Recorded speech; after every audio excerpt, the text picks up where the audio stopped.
I'd like to call the meeting to order. Welcome to the School District of Waukesha Regular Board of Education meeting on April 13th, 2022. And we have a number of people here who have braved the rain. We're used to it though, right? We're strong Wisconsinites. We don't care what the weather is. So please stand and join me in the Pledge of Allegiance.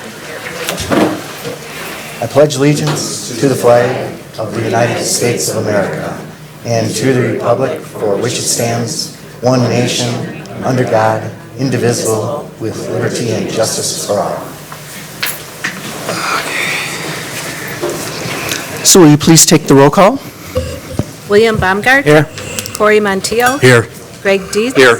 Amanda Roddy. Here. Kelly Piasek. Here. Patrick McCaffrey. Anthony Zenobia. Here. Aaron Reinacek. Here. And Joseph Como. Here. Patrick is excused, Sue. Thank you. And have we been properly posted, Sue? Yes, we have. Thank you very much. As you all know, we had an election just a few days ago, and I'd like to congratulate Carrie Kozlowski, Mark Borowski, and Markel Moore for their wins, and we will be welcoming them to the board at a meeting on April 25th. I'd like to also take some time to speak to my still current colleagues, the fantastic things that they have done in service to our district. I do have a few notes here, and we're going to start with Amanda Roddy. Amanda was elected to the board in 2016 and has served as the vice president. You've also been on a number of committees. And this is where I need the paper because my memory isn't quite so good. Policy, technology, human resources and compensation, safety and security, teaching and learning, government relations, and you've also been our CISA 1 representative. I've also asked you to do a couple extra things, some tasks such as leading our evaluation of our superintendent for the last few years. Appreciate that very much. A lot of work goes into that. And that's tough work. That's tough work. I also remember asking you to help bring a focus to our government relations committee. We're struggling there for a while, and you put focus as you took over the chairing that particular committee, and I appreciate you bringing that together for us. Fantastic job. Greg, I'd like to move on to you. Mr. Dietz, and you also were elected in 2016 to the board, so a couple of terms. And you served on curriculum instruction when we called it that, which it was changed then to teaching and learning, human resources, compensation, human resources and compensation, in our policy committees. And before you were on the board, Greg, you were a teacher and a principal, and you're still a teacher. So you were a teacher up until you took a new job, and just recently. So, yes, you do. Yes, you do. Yeah. And thank you for all those. You're welcome. Those efforts. Welcome. Great opportunity. Thank you.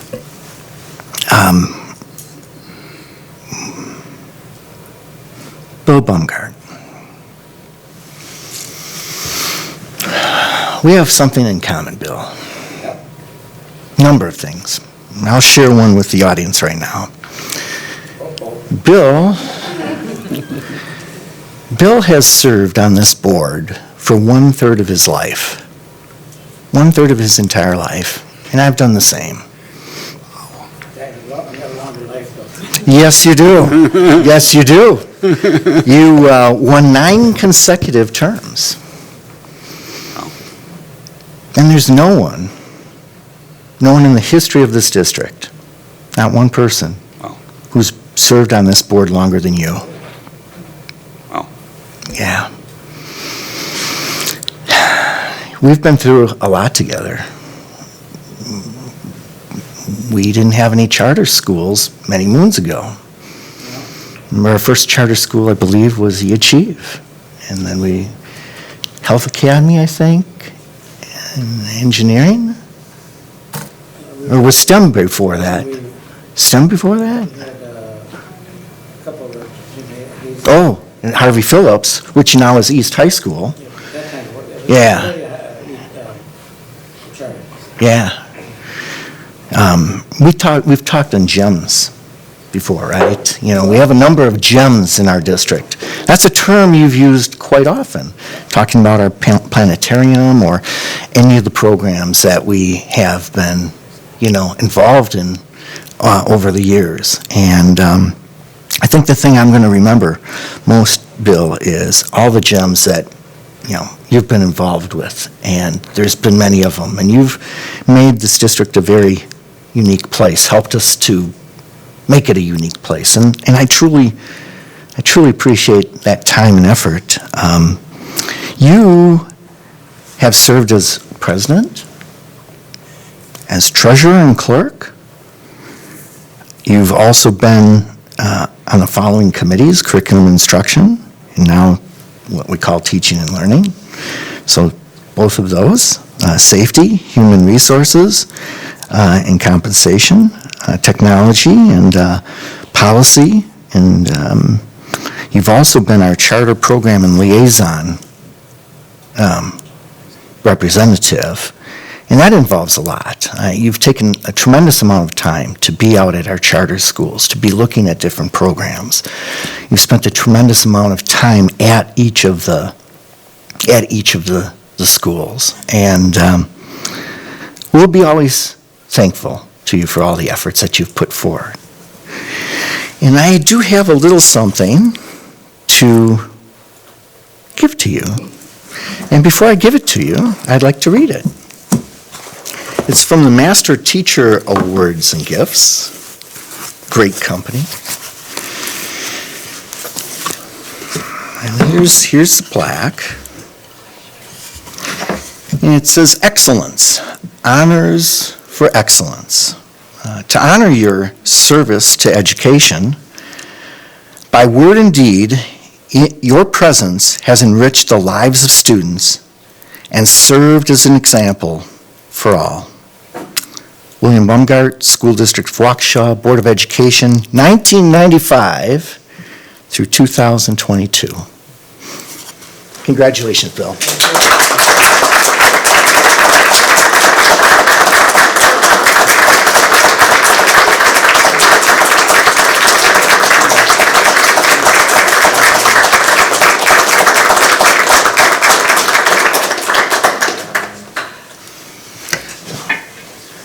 So I don't know if you guys know this, but back in 2001, you're the person who first approached me and suggested that I run for the board.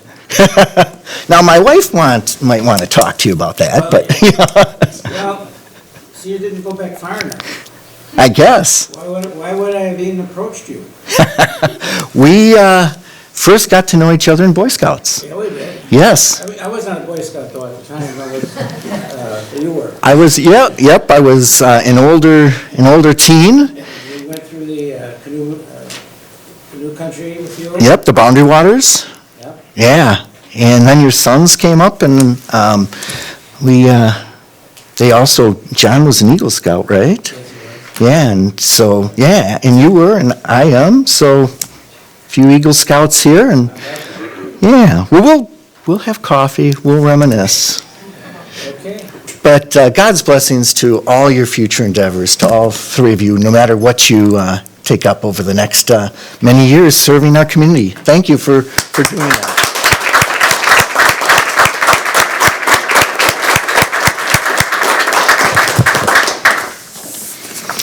Moving on to bright lights.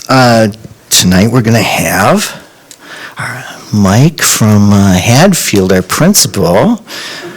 Come on down. All right. I don't even know what your bright lights are on. Oh.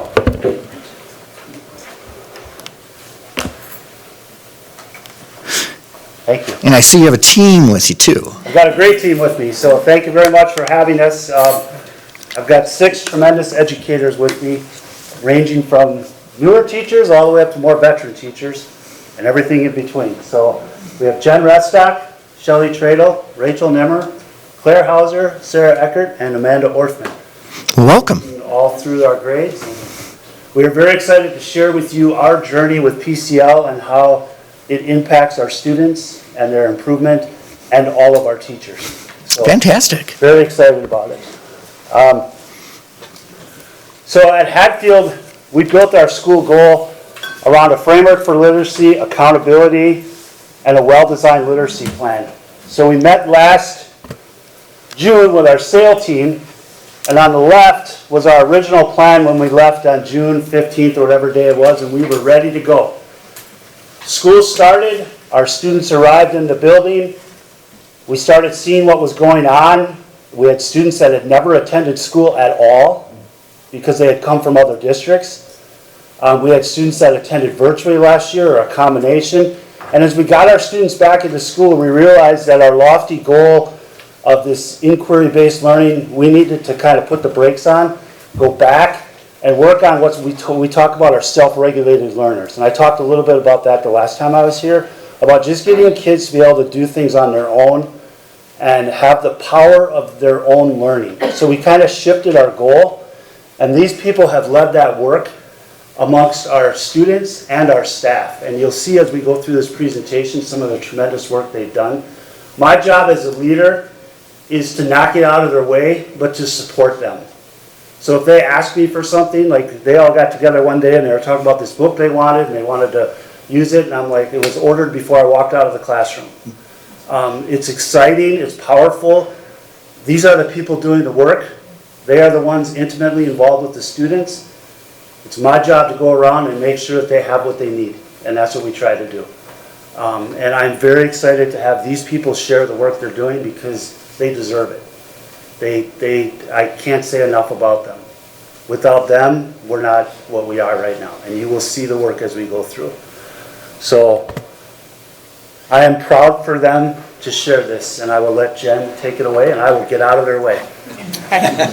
I'm Jenny Restock. I am the literacy coach at Hadfield. This is my first year getting to be full-time in the building at Hadfield, and I feel like by having a literacy coach full-time in the building, we've really been able to see more shifts in teacher learning, which then impacts student achievement, which you'll see throughout our presentation.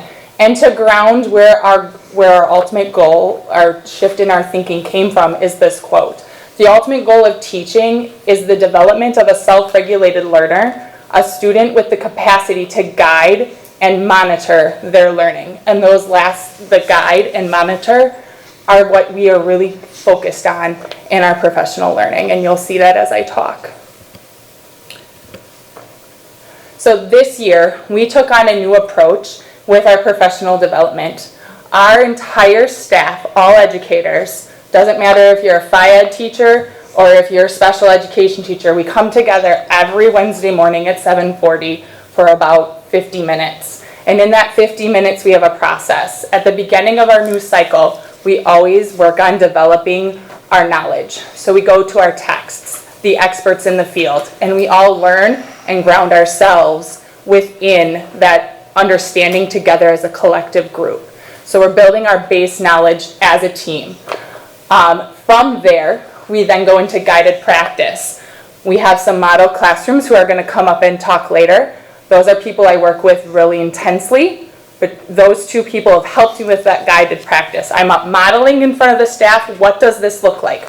What did we just learn from the textbook? How do we apply it into our actual practice? So I'm up there modeling that. Then comes that collaboration. The staff is going to then apply what they saw us do that following week into their lesson plans as teams. So they work together. Right now they're in tripods as teams in doing that. And our new thing that we have done this year that has really stretched all educators is video reflection. That very same lesson that they wrote as a team, they go out into their classroom and teach it. Because that is our only way that we're going to know how to learn and grow from what we're doing. They bring that video back with their pair. We started with pairs, someone they were comfortable with. They would watch the video together and give themselves feedback. Because as educators, we believe we can always learn and grow. And so by watching our video reflection within our developmental, in that time that we built, has really helped. So we stick with this process, and each week we continue to add a little bit more and more. I have another educator who's up on the screen. This is McKenna. She's a 5th grade math teacher. So this shows the power that it doesn't matter what you teach, literacy or math, this applies in all of our areas. She's going to tell you a little bit of how this impacted her teaching.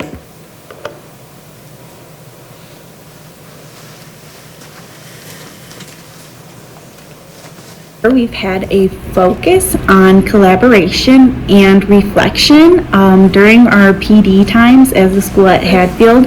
We sort of go through this cycle of collaborating as teams, lesson planning, planning questions, and then taking that time to record our lessons and reflect as a group. So I really like this reflection piece because I feel like personally, I don't do that enough. I don't stop and think, okay, what could I do better? And when we're recording these lessons and watching them, it's like having a third eye opened to your classroom. When you're going through a lesson, you're thinking about your material and your next step, and if the students are engaged, and if a student has to go leave for another program. So there's just a lot going on, but when you can record that, you notice some things that you're missing. So I notice things physically in my classroom that I hadn't noticed before. I'm standing to the left side more, or I'm mostly calling on kids from the middle of my classroom so I can see these things that I didn't even notice that I was just doing naturally. Then you also get the aspect of academic or content reflection. So when you're talking with your group and you're watching this video, you're noticing areas where you might let a really meaningful moment pass. Either you didn't have proper questioning, or you just missed a moment where you could have dove into a topic more. And I think it's really key to be doing this with other teachers, because when you're watching your own lessons, you're in that routine that you have. So I go from my mini lesson to application to small groups, but when people are watching with fresh eyes, it really gives you the chance to receive some new ideas that you wouldn't think of, or get some new strategies that you wouldn't have thought of on your own. So this collaboration and reflection has been such a powerful use of not only time, but just professional growth throughout our year. I've really grown not only in my practices, but it's helped my confidence when I'm watching these lessons and I'm seeing, okay, I am using these strategies that I'm learning, when I'm receiving positive feedback from other teachers. It has really just been a powerful tool that we have been using throughout our year. And the graph that you see, how we're measuring this, what we're doing to see how it is improving, we're using ESAIL, so that is the environmental scale for assessing implementation levels. And so our goal is daily reading application and how it's supporting the development of reading proficiency. And if you notice at the beginning of the year, all of our teachers were in that beginning stage in blue, and now in March, almost our goal is to get 100%, and so we're almost there if you notice. And so we're moving that needle and we're making change with our teachers.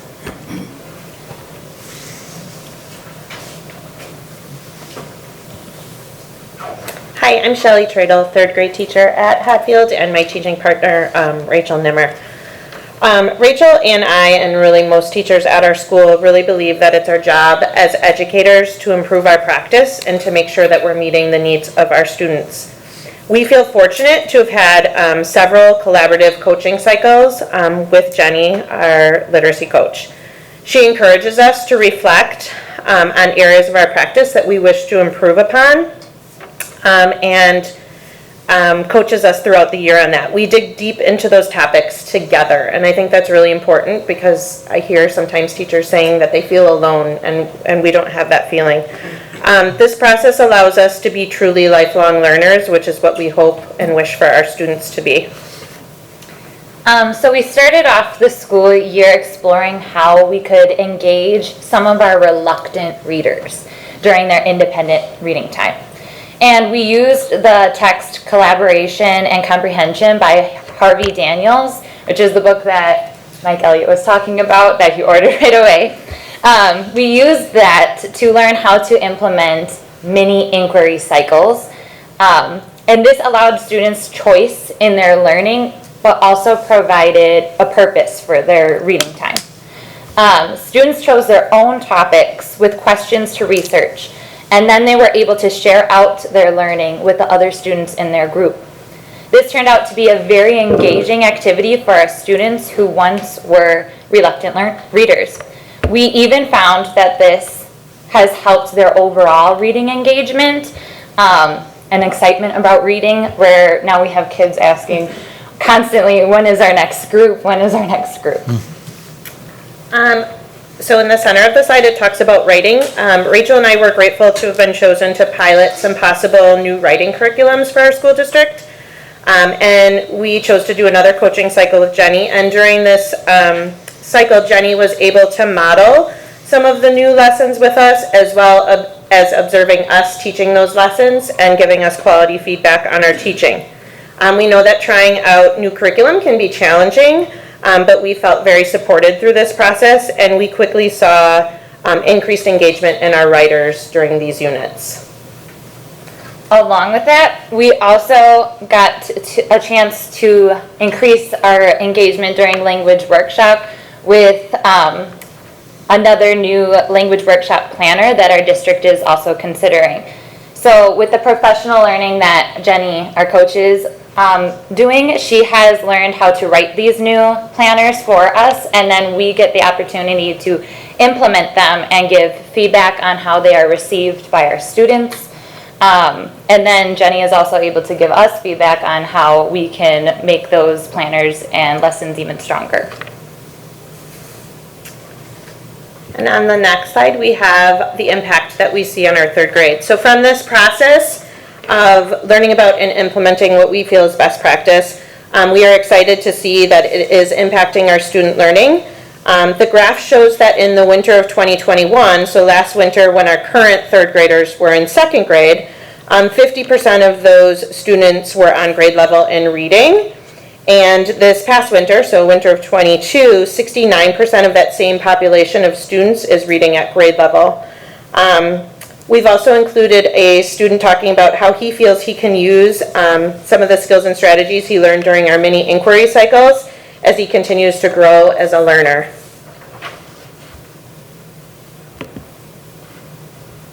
He was helping me and a bunch of other friends learn how to answer questions and look them up better. And one of my topics was basketball. And one of my questions was, when did the first game takes place? And I investigated that, and the book that the source that I used was The Story of Naismith's Game. And interesting facts that I got was the answer was 1891, first game. The first game was in 1891.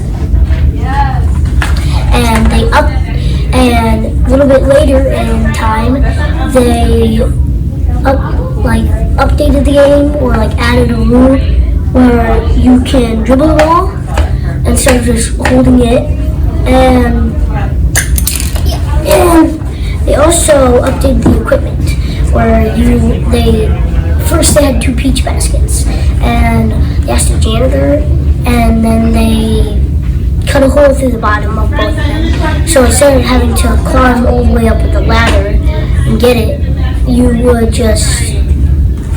they would just fall right down like normal basketballs. And How does this help you as a reader? well, it helps you, when you get older, it would help you as in asking questions and just searching them up in books and on your phone, Google or something, and searching them up and reading and searching, yeah. So we were really pleased to see that we're beginning to close the gap with this group of third grade students. He was helping me and a bunch of other friends learn how to.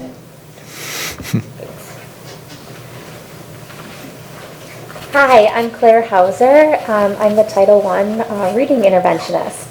And I'm lucky to be a part of a Title I school. We are a school-wide system to support students who might need some extra academic support. And I get to work with kids across elementary grade levels, K-5, and really collaborate with teachers like Rachel and Shelley around our shared students. One thing that's really special about Hadfield is that we have to have a high degree of flexibility and collaboration to support students. And one example that I wanted to highlight was Mrs. Tradle, Shelley, and Mrs. Nimmer, Rachel. And I had to work specifically around a third grade student who came to Hadfield in late fall with really inconsistent school background and very little literacy experience. This was a third grader who was at a beginning kindergarten level.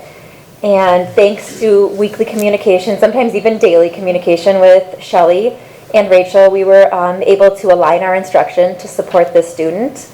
As you can see up here, we have the PCL model provides a document. It's called a collaborative goals sheet. And this is just a picture of some notes that Shelley and I took during a meeting around this student. We meet about once a week to talk about the student and how we can support her. And it's a really good conversation because we get to talk about strengths, goals, next steps, common language that we're going to use to really make sure that our instruction is impacting her and we're continuing to move her forward. And so the impact of that is that even though the student came in very much lower than what we would expect a third grade student, you can tell that the red line there, she's gaining about a reading level every week, which is awesome. So there is quite a discrepancy between, what we would expect of a level of 24 third grade, but we're seeing really good growth and success with this student based on the collaboration and communication that the third grade teachers and I are having around this student. So intervention has been a really important part of the PCL model, and having that communication and collaboration with teachers be meaningful and really support students has been a really good part of our work with PCL. I am Sarah Eckert. I teach second grade, and I am a model classroom. When Jenny approached me about being a model classroom, I was super excited, and so excited that I agreed to it right away, and then was like, I should have made sure to get lunch in there every once in a while. I meet with Jenny weekly, and our collaboration started in September, October around how do we create self-regulated learners that can be independent during application time. I specialize in literacy, and so I really wanted to create learners that knew what it meant to be a reader, be able to stay engaged, and build up their stamina. And so you can see some pictures up there, some visuals. We practice this routine constantly of going over what does it mean to be a reader, what does it look like, what does it sound like, and then I was able to take pictures of the kids and display them, and they were so proud to see themselves up there. I use a rotation system, so I have a visual display in my classroom. The kids know what they're supposed to do for each round, and I simply say round 2, and they move on to what they're supposed to be doing. And by implementing this, we've seen independent learners, and it was a lot of work in the beginning, but it is paid off dividends where we are now. I honestly can stand back and they're running the classroom, and it's amazing to see their independence and that they see themselves as readers and want to stay engaged. After we kind of got settled in that routine, I shifted into those small inquiry cycles that Shelley and Rachel also did. And you can see a picture on the right-hand side in group. They wanted to learn about elephants, so got them a book, and they worked as a team. And they're now experts on elephants. They know everything about them. And so it's great to see that they found something that they were interested in and were able to become experts and share that knowledge with their peers. And it really opened their eyes to the nonfiction side of my classroom library that sometimes doesn't get picked at as much, and now they're rushing for books. They want to get those nonfiction books in their book bin, which is great to see. I then wanted to focus on that small group instruction piece, and so I really went to Jenny and was like, what notes am I supposed to be taking when they're in front of me as readers? Like, I need purposeful notes so that I can plan purposeful instruction. And through learning about reading behaviors and what is expected at second grade, I was able to take notes on behaviors that they're following. Are they repeating? Are they self-monitoring? Are they self-correcting on their own? And then I was able to notice areas of growth and use those notes. I have a folder, take them home, and use those notes to plan for the next book that we do. And it's helped move my students along, and it helps me plan purposefully and feel like I'm not out in the wind with no idea what to plan for.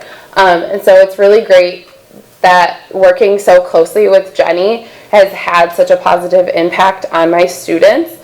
And I'm really grateful that I have been able to grow in my own practice and see my students grow in their own practice as well.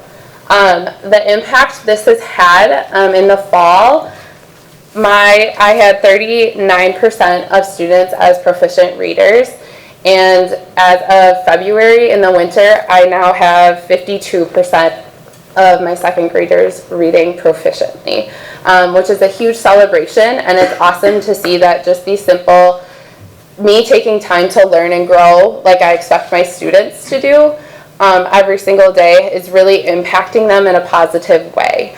This video is one of my students that she hated reading. I remember going to Jenny and saying, I don't know what to do with her. Like, she would come to group and mumble, she didn't want to be there, and I will let the video speak for itself.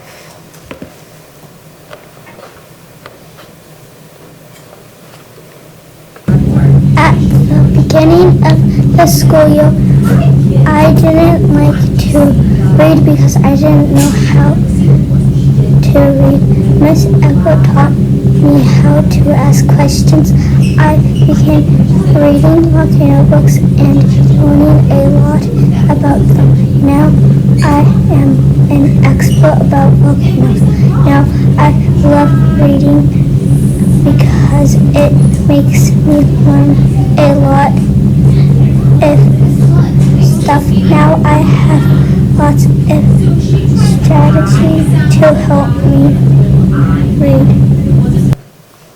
It's awesome to see her shift. She shifted immensely and now sees herself as a reader, and it really is, it just emphasizes the importance of my job of knowing my students and doing what I can to help them see themselves as readers. Hi, I'm Amanda Orthman. At the beginning of Yeah, I want to hear it again. It's amazing. Okay, I'm the kindergarten teacher at Hadfield, and I am also a model classroom. Very similar to Sarah's story, I was really excited when Jenny approached me with the opportunity because I knew I wanted to grow as an educator. I was previously a 4K teacher, so I knew the whole world of 4K for like years, and then I moved to kindergarten, so I was like, I need to learn too. So it's my second year in kindergarten, and I've learned so much, just like my students have this year. Just looking at the pictures for a quick moment, you can see that the classroom, kind of like Sarah said, runs itself. These are 5- and 6-year-olds that know the routine so well. I'll be at a small group table over there, and they are independently by themselves on task doing exactly what they need to do, and they know why they need to be doing it. So, oops, sorry about that. So along my journey through Model Classroom, I focused a lot on application time during literacy. So I had systems and routines that, like Sarah, it took a long time. But it paid off in the end because I also have up here like a rotation schedule, and I put that rotation schedule up. They know it's the rotations, and I go, okay, go to round 1, and then they move. And then I ring a doorbell, and they move to round 2. It's not me getting up from my table to let them know what they need to be doing at that center. They know exactly what they need to do, when to do it, and how to be successful there. And then other things that we worked on together after we got that all set in place, we moved on to, I think you can see it right over here, there's that little boy up there. We did shared reading and interactive writing. And this allowed students of all levels to be engaged in reading and writing. So even your students that are not as confident, they're able to get up there in front of their peers and build that confidence as a reader and a writer, and do everything that their peers are doing. So they worked together, whole group, writing with me, reading with me, and then they were able to take that knowledge and do it during an independent practice. So any of the shared reading books we did, we worked with them all week, and then they moved into an independent center during their rotations. And then those kids were leading the book. They were reading the book, finding sight words in the book, all on their own. So it was pretty exciting.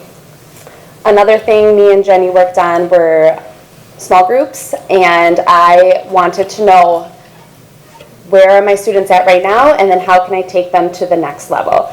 So I also took those really awesome notes of their reading behaviors, and after maybe a week of groups, I looked back at my data and I thought, okay, this student is here, now I can move them on to the next level based on the notes that I took. And Jenny helped me through reading texts and just really close coaching cycles, understand what notes I needed to be taking, and what things I needed to look for in order to keep moving my students along. And then lastly, you can just see the impact it made. This little girl right here that's up at the whiteboard, it looks like she's hosting a small group for me, but that was during their playtime. They get 30 minutes to play at the end of the day, and they like to play teacher. So she went to my small group table, and she is leading that group. She's talking like me. I'm making sure I'm really listening to what she's saying to see how I sound. But they pull out whiteboards. She's writing on the board, making sure they're doing it right. So it just shows the impact it has on them. Seeing them do it independently in their play is really amazing. So over here is some data. They're kindergartners, so they come in, all different backgrounds. Some of them went to 4K, some of them didn't go to school at all. So they started off at 0%, and currently 69% of my students are reading on grade level in my classroom. So it's been just pretty amazing to see. And then here's a student to just show you what that might look like. Jackson, what have you been working on as a reader? Looking at the words I know. Okay, can you show me? Is this a fish? Yes. A fish can look like a ball. Is this a fish? Yes. Fish can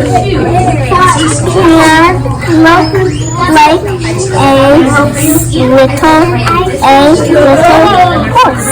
Selena, what strategies do you use as a reader? I look at the pictures and look at the words, and then I read. What time is it? It is time for lunch. What time is it? It is time for math. So you can see that they're able to tell you exactly what they need to be doing as a reader. So if they ever get stuck, we go like, what's your reading strategy? And they go, oh, and then so they're able to go back and tell you exactly what they need to be doing as a reader to make them successful. And they'll do it in group with you, or they'll do it completely independently. So I really like that last point in the strategy. yeah. All right, thank you. Want to be the same You've been working on as every time. And then I read. Okay, so I'm just going to close with this one, that great things happen when we come together. You saw this before when Brandy and I talked. I know we took a while tonight, and I appreciate you to hear all this because they have done tremendous work, and so have our children. And I just want I want to thank you because when you make the decisions to have coaches, you can see the impact. We have great people, and I cannot wait to bring all this together. The collaboration that you saw amongst these people, they make it sound easy. It's not. They give up their planning times. They come in early. They come in Monday mornings. They don't complain. And then my job is to make sure that I cover lunch duties. I make sure they're not dealing with behaviors. I'll substitute in classes because I want our people to do great things for kids. So I'm not trying to toot my own horn, but I want to thank you. And I want to thank you for listening to us. I really appreciate that. And that concludes our bright lights, so I really appreciate it.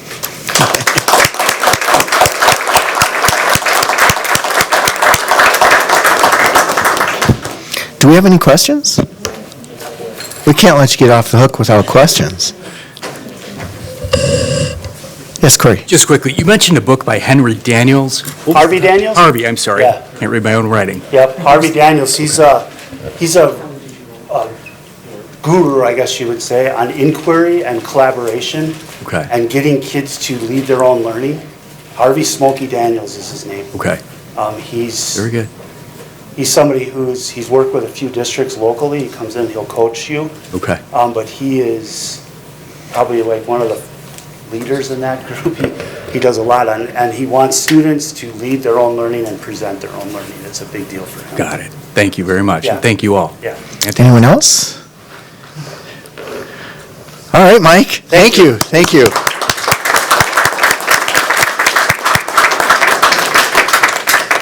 You might have my computer on the rest of the night. Technology. Moving on to our recognitions, Assistant Superintendent of Human Resources, Sharon Thede.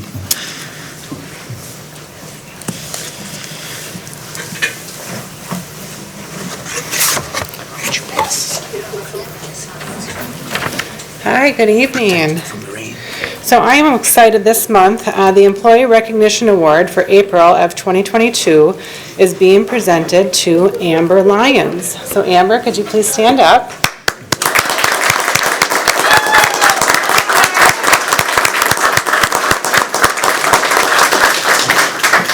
So Amber started in the School District of Waukesha in 2018 and is a special education assistant at Horning Middle School. So Amber's nominators begin by saying that she is a dedicated employee in her role as the educational assistant at Horning. She is excellent in her role as she supports educators and students at Horning Middle School to serve many students who have significant disabilities and very unique program considerations. Her professionalism is noteworthy.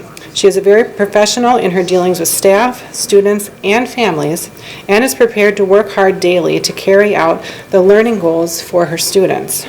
Her attendance and work ethic goes above and beyond to advocate for the needs of her learners.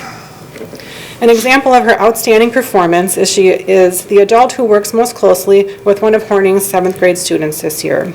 She makes sure that learner's mom is a part of the team and knows how to reinforce the learning at home and is a liaison to advocate for the best interests of that student and all of the students on her caseload. Over the course of her employment at Horning, she has showed continued growth. She works at building collaborative relationships with learners as she communicates successfully with other special education staff, general educators, and family members of the student. So I'm very excited on the behalf of the School District of Waukesha to congratulate Amber Lyons on being selected to receive the School District of Waukesha Employee Recognition.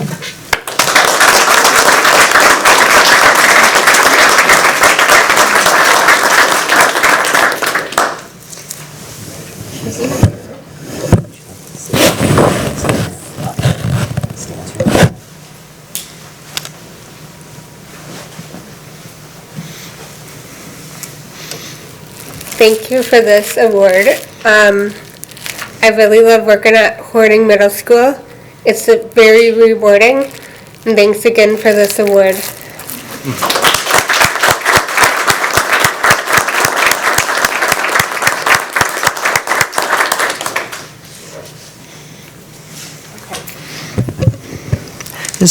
We're off to a great start tonight. This is great. Now is the time that we're going to have our North High School students come forth. And Samantha and Sienna, are you here? Yes, right here. Yes. I just saw you a few days ago. Yes. Welcome. Thank you. All right, so for those of you who do not remember, my name is Sienna. And I'm Sammy. And we're seniors at Waukesha North High School, and today we're just going to come and do a spring update on what's going on in our schools.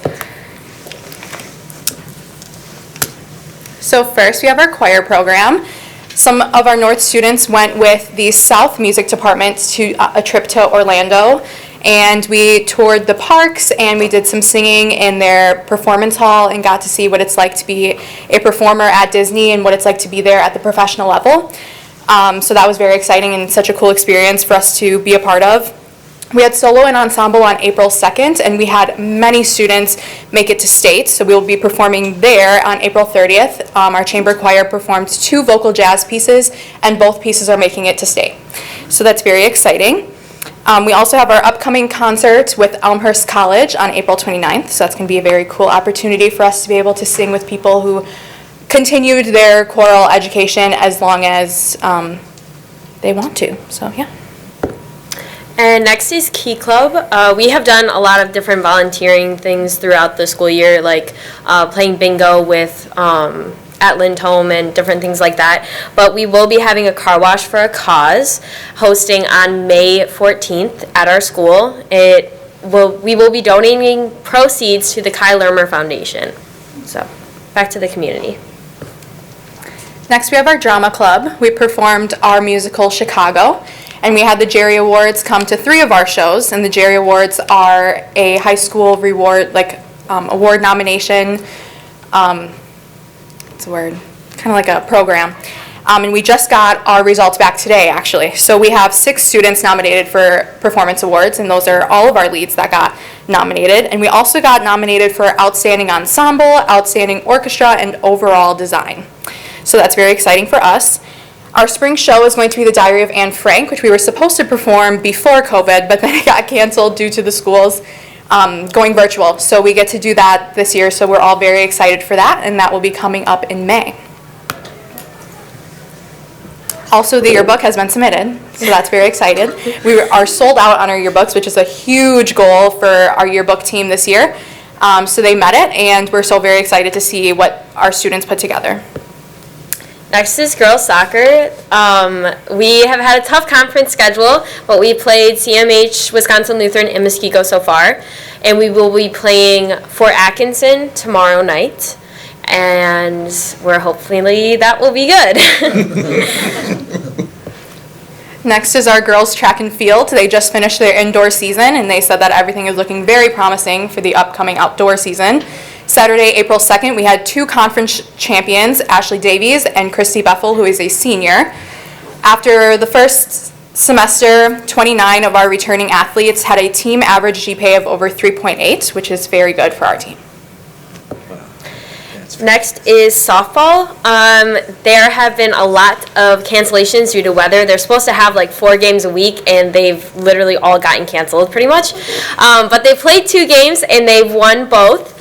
And they won their game against Oconomowoc 10-9 in the 17th inning. So it was a long game, but they fought hard. And then boys baseball, they have also had some cancellations, but they played Nicolay April 9th and won 7-4. They are 2-1, and they won against Pewaukee as well. They are welcoming new coaches on JV too, so they're still adjusting to that, but it's been a good team atmosphere. And also beating Pewaukee was big because Pewaukee was at state last year. Yeah. So that was very good. Next we have boys track and field. Their varsity most recent meet was on April 12th. Once again, their indoor season was also very promising. Everyone has been beating their personal best. They've been running, throwing, jumping, all their best, which is very exciting for the beginning. The next JV meet is going to be April 13th at McGuanago. And the conference relays will be next week. So the boys are doing very well as well.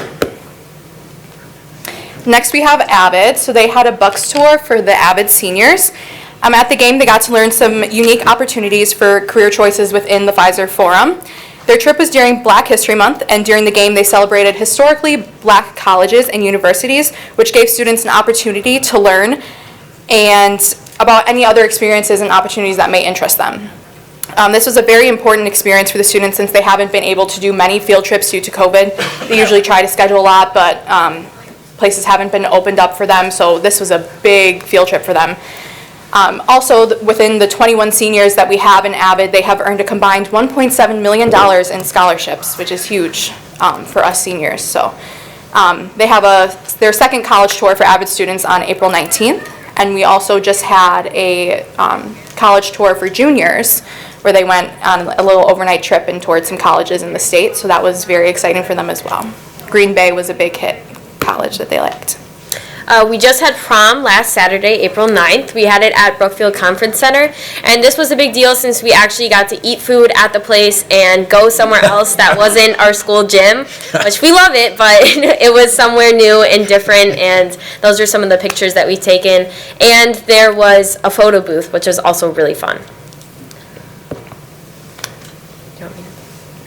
So boys golf had their match tonight, actually, and we just got the results from it. They actually placed second from all of the teams, so that was a big one for us as well. So we just had to add it in there. And then obviously the big one, we had the Chi 11 bill signing hosted at our school, which was very exciting. We got to meet Governor Evers. We had a lot of you board members there, so thank you for coming out to support that. It was a very exciting thing, especially for us who did know Chi and the teachers and everyone. So these are just a few pictures from that day. We had all the school, some classes got to go in and actually watch, otherwise they got the live stream through in the classroom. It was a very exciting experience, especially for us who are learning government right now in class, to get to be able to see a bill get signed. So yeah, that was very exciting. So thank you for all of you guys that came out for that. It meant a lot to us. And that's all we got today. What questions do we have?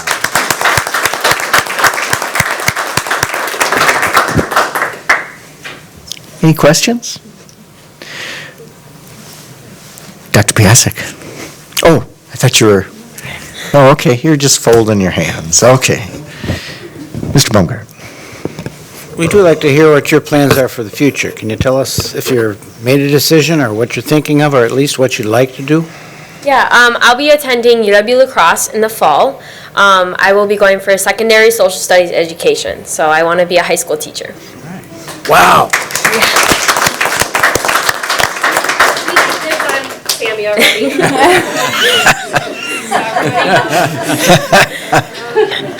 And I will be going to Waukesha County Technical College for their dental hygiene program, so I'm very excited for that. Very nice. Fantastic. I'll tell you a couple of the stats that you shared. First of all, you guys do a wonderful job. Thank you. You just do a great job and representing your school, and you have a lot of really good things to report on. And I'm just so impressed.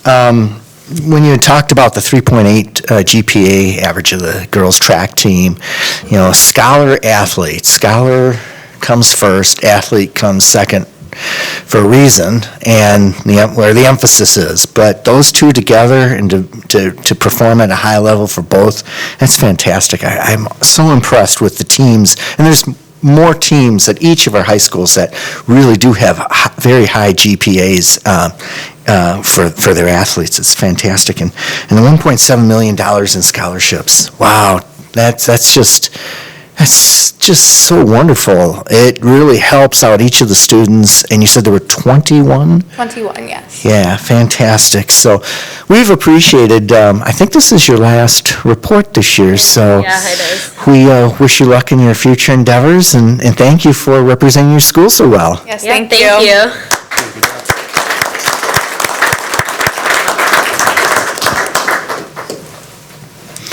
We're now at the time of our meeting where we have an opportunity for citizens to address the Board of Education. We do have, looks like 10 people signed up, so we'll be at 3 minutes apiece here. At the 2.5-minute mark, you'll be given a signal, and if you could wrap up your comments in the next 30 seconds, that would be wonderful. We expect all speakers to honor our time limit, refrain from using any inappropriate language in any manner, and be respectful in their comments. Speakers who do not meet these expectations may be prohibited from speaking at future board and committee meetings. We also expect that the audience will be respectful of the speaker and of the board, and refrain from responding with verbal comments, cheering, applause, or other behavior that will detract from the meeting. And please note that no obstructions can be created between the board and the audience, and that the area behind the speaker and podium will be clear during the public comment. Also, in order to respect our speakers and meeting participants, please silence your phones at this time if you haven't done so already. And speakers are to address the board and not the audience. Our first speaker tonight is Renee Messerschmidt, followed by Amy Kabish. Welcome, Renee. Hello. I come before you tonight regarding the Finance and Facilities Board meeting which occurred on Tuesday, April 11th. I was concerned with what I witnessed during the public comments, and I was very upset with the board for not handling the situation appropriately at that moment. I have emailed all of you with the specifics of what policies were broken during public comments, but I'll recap. Rules regarding public comments were stated by the committee of chair before citizens were allowed to speak. Speakers are to refrain from using any inappropriate language in any manner and be respectful in their comments. Also, speakers must address the board, not the audience. I am all in favor for citizens bringing their concerns to the board, and I'm well aware emotions can play a factor when citizens speak their worries. However, a speaker broke several of these rules during public comment immediately after being told the rules. They were well aware of the policies and consequences for speaking. Therefore, there is no excuse for the policy violations that occurred. Not once did the board stop the speaker, warning them to refrain themselves from their blatant disrespect towards some of their your fellow board members, as well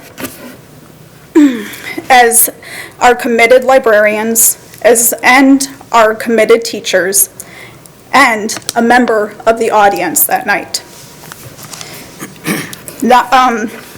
The speaker broke all of these policies regarding public comment.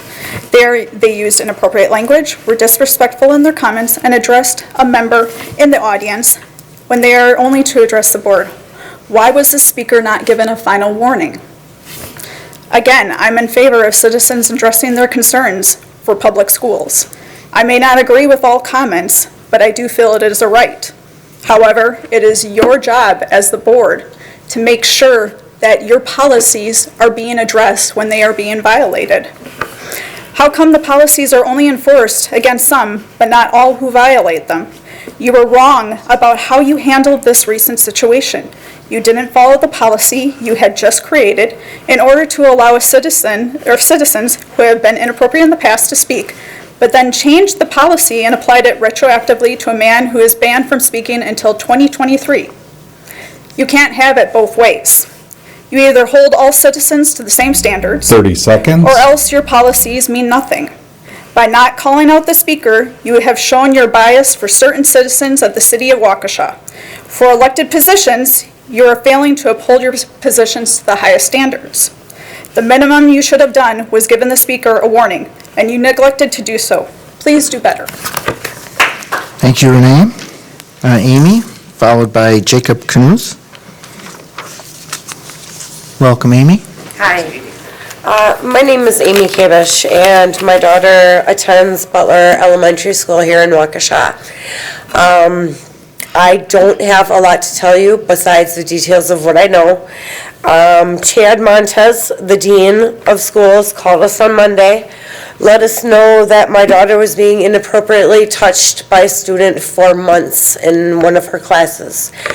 Mrs. Harrington, her counselor at school, who she indulged this information to, did not report it to the school officer, did not take any further steps. They said that the children would be separated from classrooms, which I assumed that they would be in their same classes but be separated from each other. Following conferences last night, we found out that my daughter has been moved to 2 study halls instead of finishing up her education in her classes. This gentleman who has been doing this to her has continued to be able to be in these classes while they have now moved my child to study halls. I am finding out more details as I go, but believe me, I will be back here every month letting you know what is going on with this case.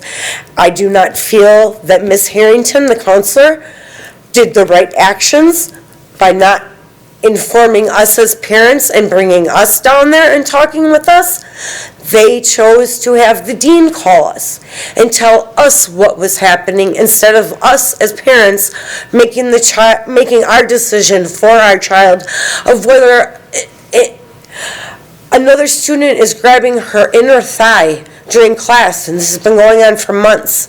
And my daughter gets taken out of her classes so she can't finish her education in those classes and has been put into study hall. I am repulsed by it. Her father will be here at the next meeting. That's all I have to say at this time. I'm completely disgusted with how this went down. I'm disgusted that I was not informed, neither her father, and we have had issues in the school prior to this that made it a more 30 seconds. Should have been more of an active concern on their behalf, considering she's been put through this before and now again. I would like to see more action on the behalf of the school members and the counselors and the officer on duty at the schools to make this not an issue where I have to take it any further, because I will. Thank you. Thank you, Amy. Jacob, followed by Vincent Dutier. Welcome, Jacob. Thank you. Like you said, my name is Jacob Canu. I am an alumnus of the School District of Waukesha who has been helping the Alliance for Education in Waukesha and the Students for Equity on the bans on certain signage, specifically, well, including Black Lives Matter signs and signs promoting LGBTQ plus safe spaces. It is the latter of these two that I find I am in the best position to speak on, since I am queer myself. But before I do, I would like to share some statistics with the board. For context, the Trevor Project is the world's largest suicide prevention and crisis intervention organization for LGBTQ young people. Their most recent national survey on LGBTQ youth mental health had to say this: 42% of LGBTQ youth seriously considered attempting suicide in the past year, including more than half of transgender and non-binary youth. 12% of white youth attempted suicide. This compared to 31% of Native/Indigenous youth, 21% of Black youth, 21% of multiracial youth, 18% of Latina youth, and 12% of Asian and Pacific Islander youth. With these facts in mind, and considering the fact that the eyes of the world are already on Waukesha because of this issue, as publications such as USA Today and the British-based Pink News have already reported on it, I would like to ask the board a question. When a queer student in this district does kill themselves, and the eyes of the world are on Waukesha, what will they see? Will they see a district who tried its hardest to prevent it, to create a safe space? Or will they see one that contributed to the problem?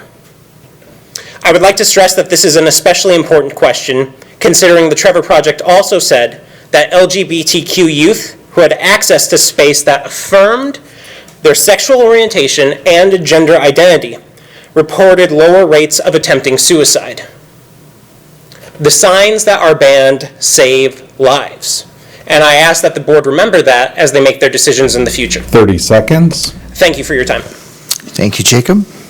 Vincent, followed by Samuel D'Amico. Welcome, Vincent. Hello, I'm Vince Duterte, Waukesha resident, parent of a student at West. Been here a few times.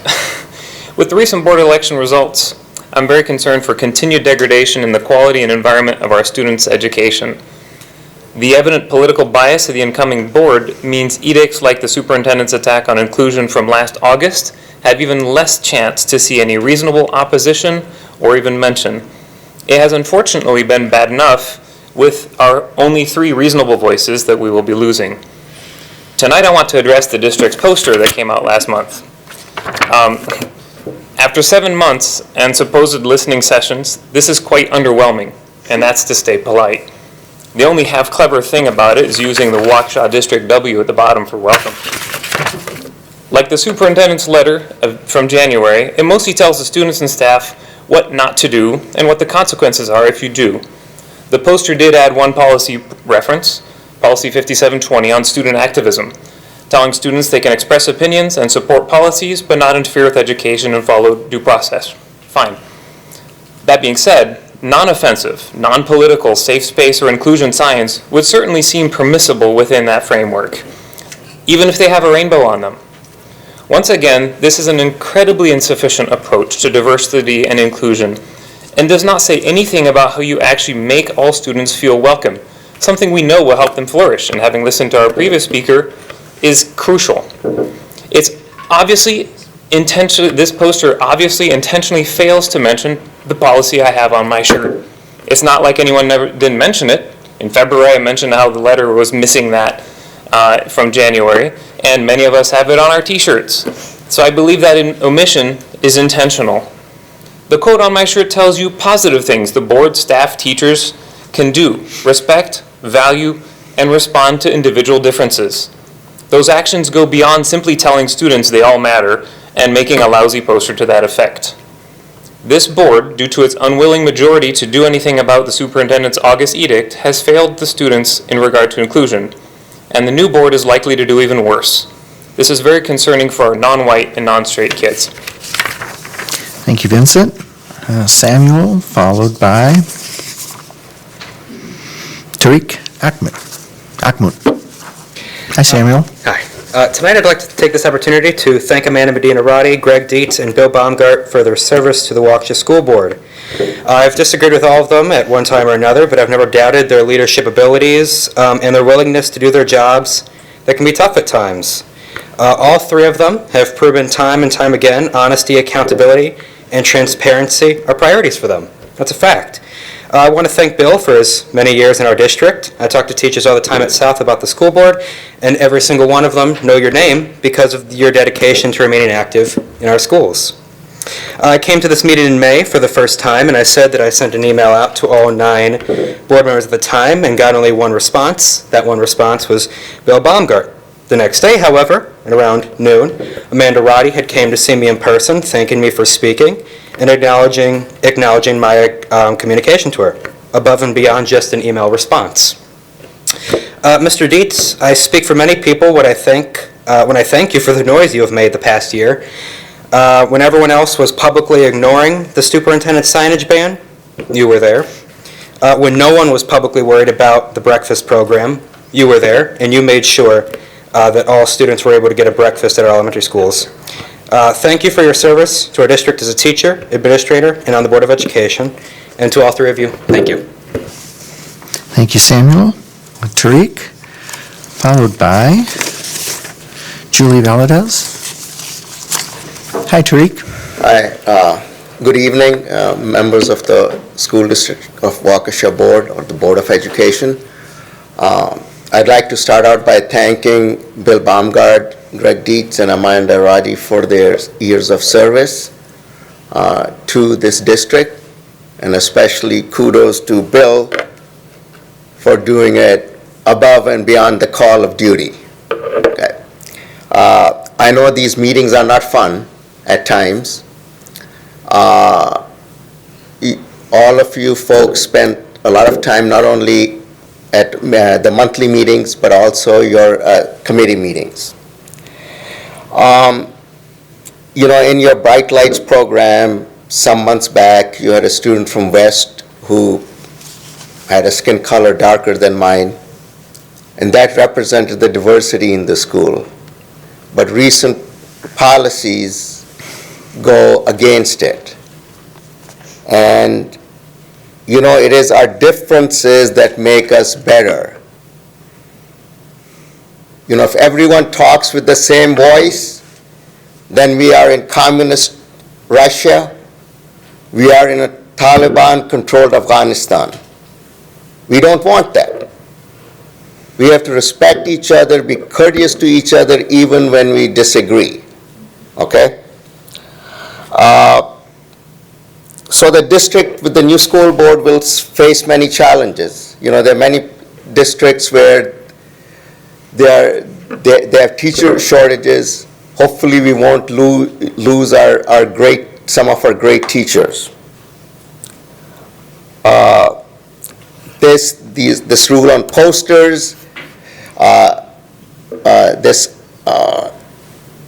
trying to diminish Black LGBTQ plus students is not a good policy.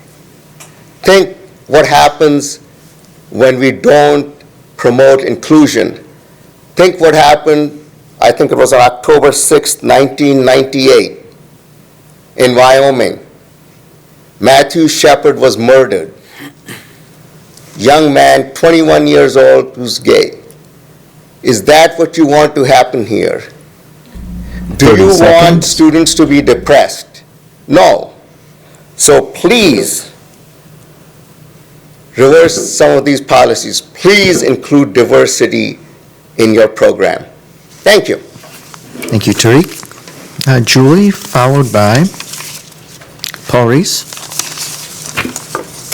Hi, Julie. Hi, good evening. I am Julie Valadez, a mother of 4 amazing kiddos in this district. The board, I imagine, is well aware of the challenges myself and my children have had with issues related to safety.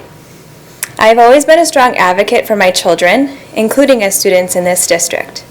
I have had children with IEPs as they entered the district, and my older 2 are now in high school, and so it's been a number of years.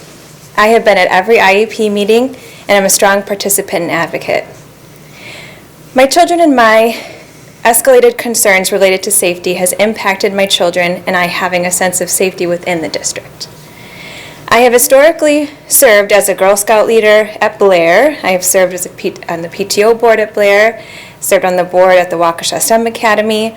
I have worked with the district in partnership with community engagement with the work with the Hispanic Collaborative Network, and the district has been a strong partner. I'm here to advocate for that sense of safety and engagement. Unfortunately, in the last roughly 2 years or more now, the school district has become a challenging place for me and my children as we have dealt with issues of domestic abuse. I'm here to request the board and the district consider some learnings from my and my children's situation and request that training be considered and policy and procedure review to address domestic abuse. It is not just an issue that has affected me and my children. This is an issue certainly present in our community and its own silent pandemic.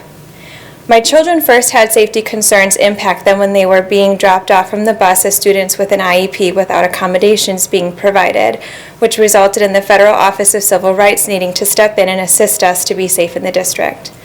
Now we have needed the Wisconsin Appellate Court to step in to order to get safety we needed and have the Wisconsin laws be required to be followed. I think what has happened to me and my children is public, and I don't need to specify it here. I have emailed the board many times about it as well. I will just say that when my son did report concerns he had to his principal and teachers at school, something the Waukesha Women's Center, Sojourner, and others teach children affected by domestic abuse to do, instead of receiving support, the administration punished him and shut off his ability to email and access effectively his virtual learning during the pandemic.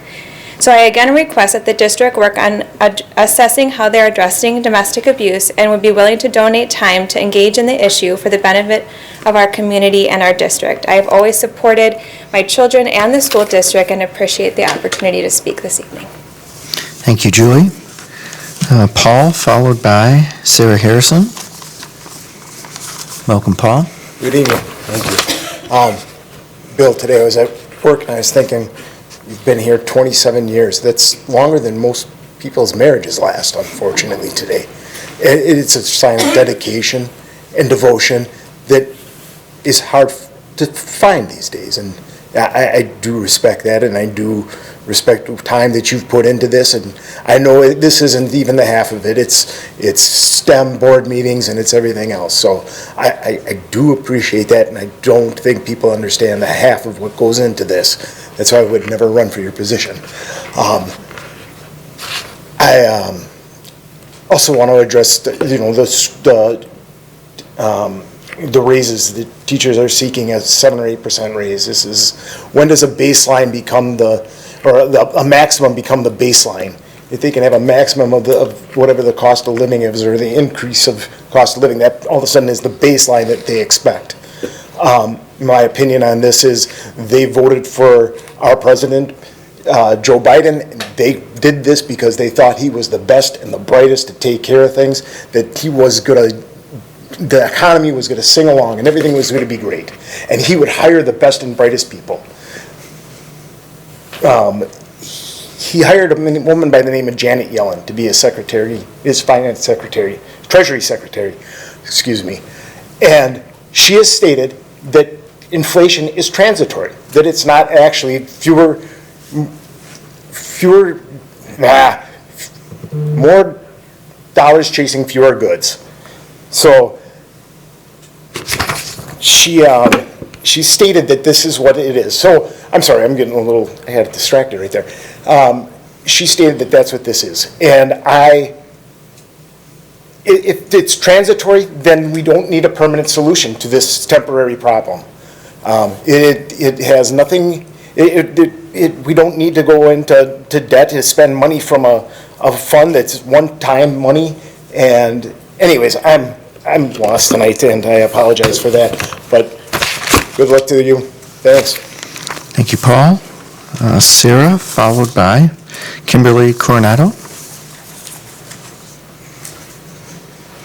Welcome, Sarah. Good evening. I wasn't planning to be here tonight. I've been to so many school board meetings, committee meetings, and other events over the past 6 months. I was going to take the night off. I figure self-care is a good thing. You got to rest. You got to take care of yourself. This is a long haul battle, and it is not over, and I'm continuing to fight for our students. And then I watched the FNF meeting this Monday. I saw a community member use the election of our newly elected school board members, Mr. Moorer, Mr. Borowski, and Ms. Kozlowski, as a validation for a litany of terrible statements, including but not limited to, that the SDW librarians are pedophilic, that SDW teachers are to blame for negative educational effects during the COVID pandemic, including keeping children out of school, not their decision, that allowing SDW students access to age-appropriate reading content was tantamount to rape. 1 out of every 5 American women who have survived rape, including myself, take offense at that statement. I assure you, it is not analogous. This rhetoric is far from respectful, and no one from the board interceded at any point. I'm grateful that our newly elected school board members have stated they are not on board with Republican national speaking points, unlike this community member. I am glad they are not following in the footsteps of high-visibility GOP members such as Ron DeSantis and Marjorie Taylor Greene, who blindly accuse those who they do not agree with, even of their own party, of pedophilia.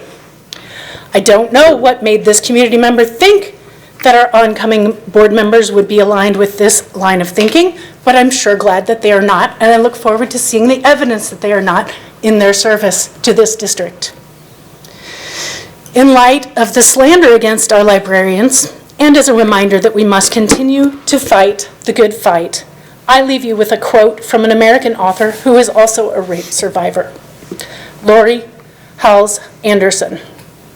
And she said, "Censorship is the child of 30 fear seconds. and the father of ignorance."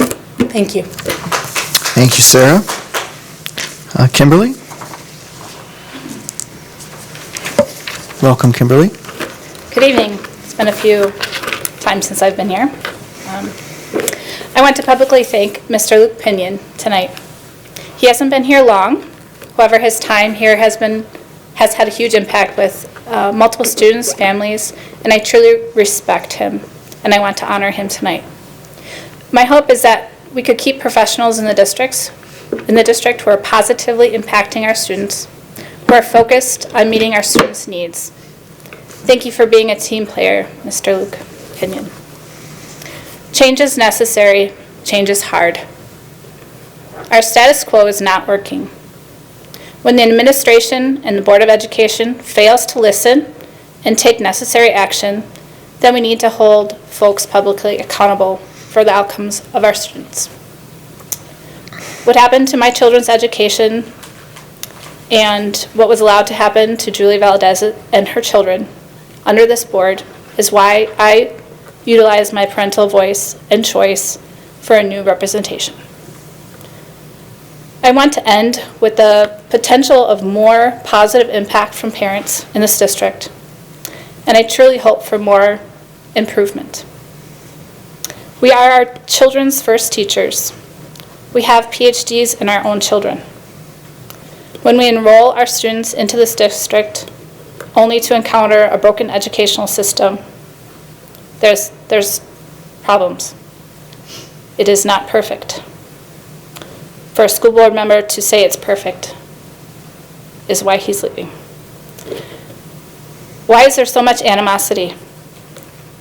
Where does the bias against working with parents come from? Is it just one or two employees who are the bad actors? Your job tonight is to remove these people. We've seen the power and the collective impact of our parental voices and student voices, our votes, and when we see a need, parents will step up, and they have stepped up. I want to personally thank the person who donated $100,000 for West's bleachers. That's amazing. We can do more together, collectively, working as a team. We need to stay focused on 30 students. seconds. Parents' voice, parents' choice, parents' wallets are powerful. We cannot be silenced. Thanks. Thank you, Kimberly. Moving on to our minute approval, we do have two sets of minutes to approve, our March 9th regular board meeting, and on March 17th, we had a special board meeting with executive session. Do I have a motion to that effect? So moved as to both, please. Okay. Thank you, Mr. Montiel. Is there a second? Second by Mr. Dietz. Any discussion, corrections? Okay, seeing none, so will you please take the roll call vote? Corey Montiel. Aye. William Baumgart. Aye. Karen Reinacek. Aye. Anthony Zenobia. Aye. Amanda Roddy. Aye. Greg Dietz. Aye. Kelly Piasek. Aye. Joseph Como. Aye, passes 8-0. Sue? Moving on to our communications portion, Dr. Siebert, did we have any communications? Yes, Mr. Como, thank you. We do have one. I'm happy to report this evening that the EB Schertz Environmental Education Center has been awarded a 2022 Challenge Award by the Wisconsin Retired Educators Association, and it's in recognition of their, this is a creative name, No Child Left Inside, pivoting environmental education during COVID project, which dates all the way back to March of 2020, when everybody went virtual, and they were able to find creative ways to connect with students and families directly to get kids outside enjoying the environment, and even during COVID. And then through last school year, finding ways to connect with teachers to help kids get outside, even when we were coming back to school, to continue to enjoy environmental experiences, even when they couldn't get necessarily to the EB Schertz Center. So really pretty special, and there's a lot of great things that go on at the EB Schertz Environmental Education Center, and so I just want to congratulate all the great folks over there. You talked earlier to Mr. Baumgart about GEMS, and that's another one that we have here within the district. So congratulations to all the great folks there. Yes, so I run into students who've, graduated from the district. I'll ask them sometimes, well, what kind of stands out? And they'll even bring that up as one of the standout things that they remember, going to the the location and learning a lot of different things over their career with us, so. So thank you. Their time with for your us. Share. Yes. Waukesha Education Foundation update. Mr. Montiel? Yes, thank you, Mr. President. The Waukesha Education Foundation continues their tireless work, and they've been extremely busy. The Waukesha Education Foundation, or WEF, Board of Directors met earlier this month. The 2022 WEF grant window is now closed. WEF received 42 grant applications, and they're now in the review process. The grants and allocations team will review those applications, and then WEF will award approximately $40,000 in grants this year, which is the most they've ever awarded. And those awards will be the grants will be awarded in May, The 2021-2022, and I'm looking at you, Ms. Ettinger, Casual for a Cause program that's run by the Superintendent's office, and more particularly by Ms. Ettinger, did an amazing job this year. You have raised $19,010 this year, which is a new record and fantastic. See, this is how on top of it she is. So someone owes her $40. So great job. To say that WEF is grateful to that dedication, that program is an understatement. 100% of that money raised goes to the grant totals this year. So a special thank you to Ms. Ettinger and to Dr. Siebert for doing that. That's a great cause. The WEF Recognition Award nomination window is now open. Everything for that to make the recognitions nominations are online, and it's under the WEF website under the awards tab. We're seeking nominees for our corporate partner, our community partner, and Sally Jo Michoko Lifetime Excellence in Education Awards. The nomination window closes on July 1st, so please, if you have thoughts on a nominee, someone who's more than worthy, please reach out and make those nominations by July 1st. Those winners will be announced at the Evening for Education, tentatively planned for February 16th, 2023 at the Marriott Waukesha. The WEF Partners in Education reception has once again moved venues and will be held on June 16th at Carroll University in the ballroom, which is the second floor of the campus center. It's a beautiful location. It will run from 5 to 6:30 p.m. and will honor our business partners and scholarship recipients and donors.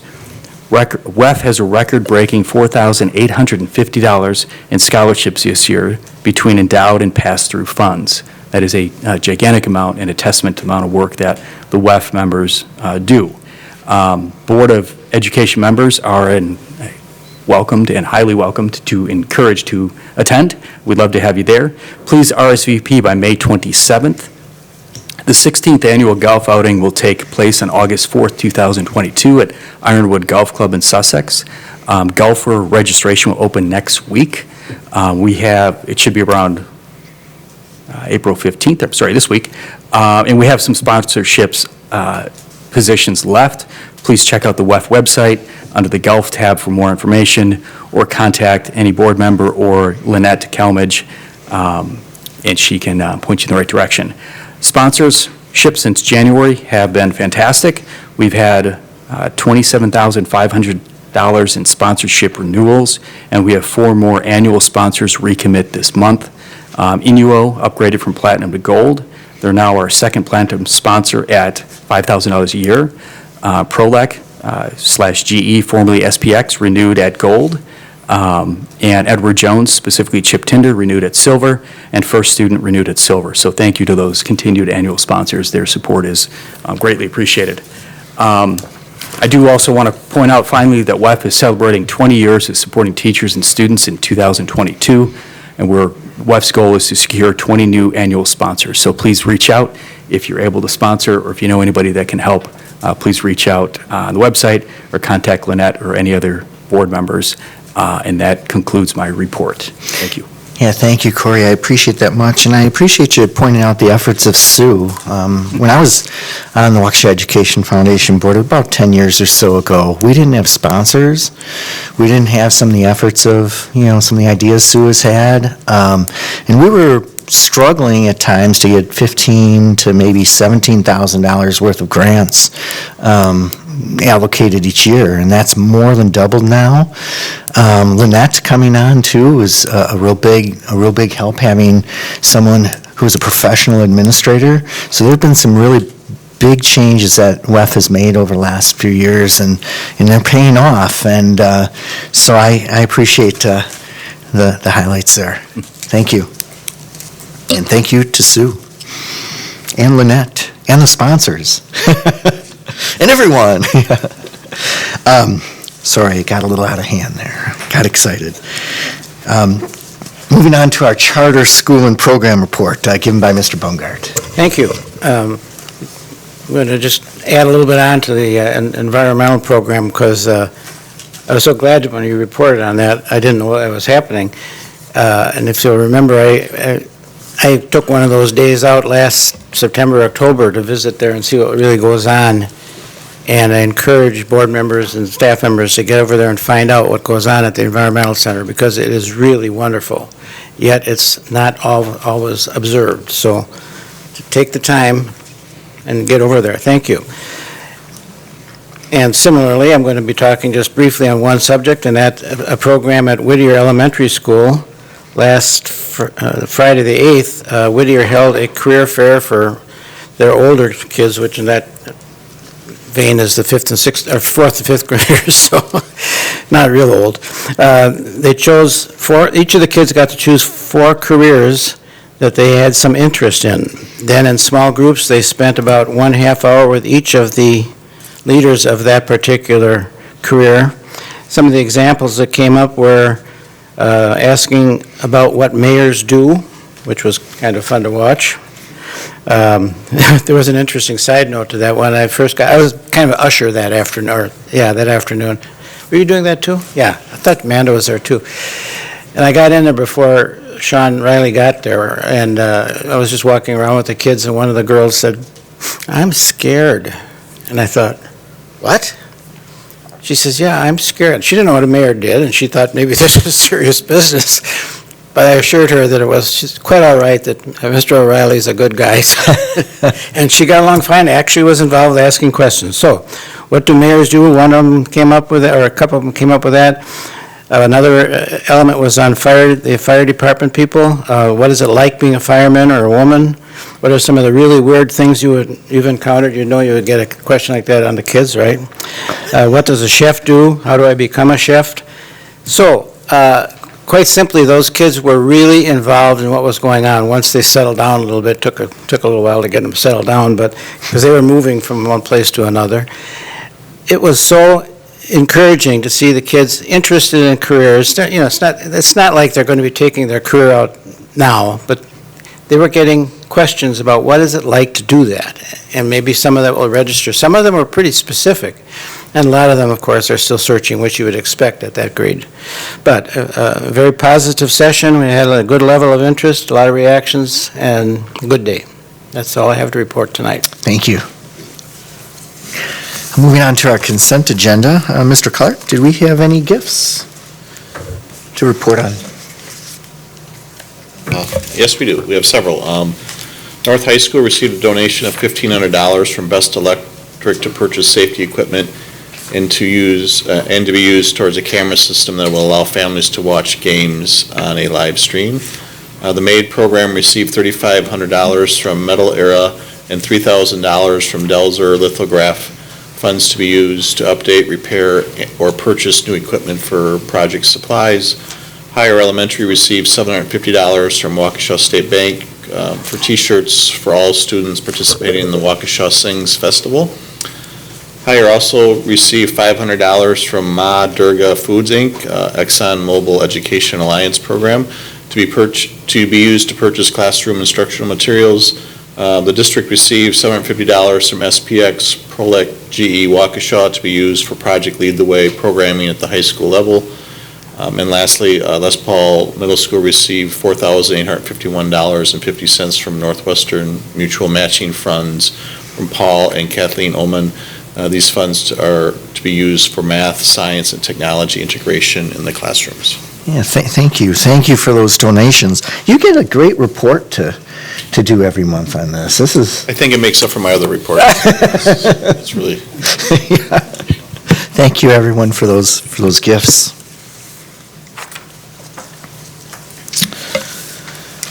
So your agenda does include a variety of categories for approval. A little bit later, if you do have a need or a wish to set aside for separate consideration any of these items, you will have that opportunity. There were no expulsions for this month.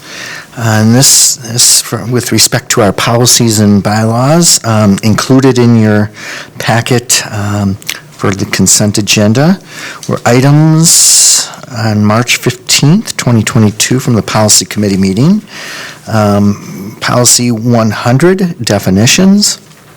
Policy 142.1, electoral process. Policy 142.5, vacancies. Policy number 152, officers. Policy number 165.1, notice of meetings. Policy 5200, attendance. Policy 7450, property inventory. Policy 5500.01, conduct in virtual classroom. And last but not least, 167.3, public comments at board meetings.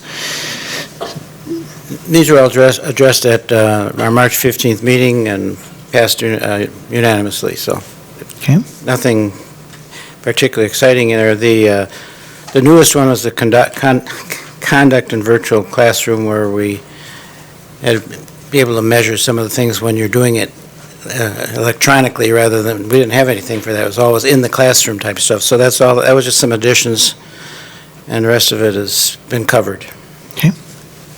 All right, does anyone wish to have any of these items set aside for separate consideration? Okay, seeing none.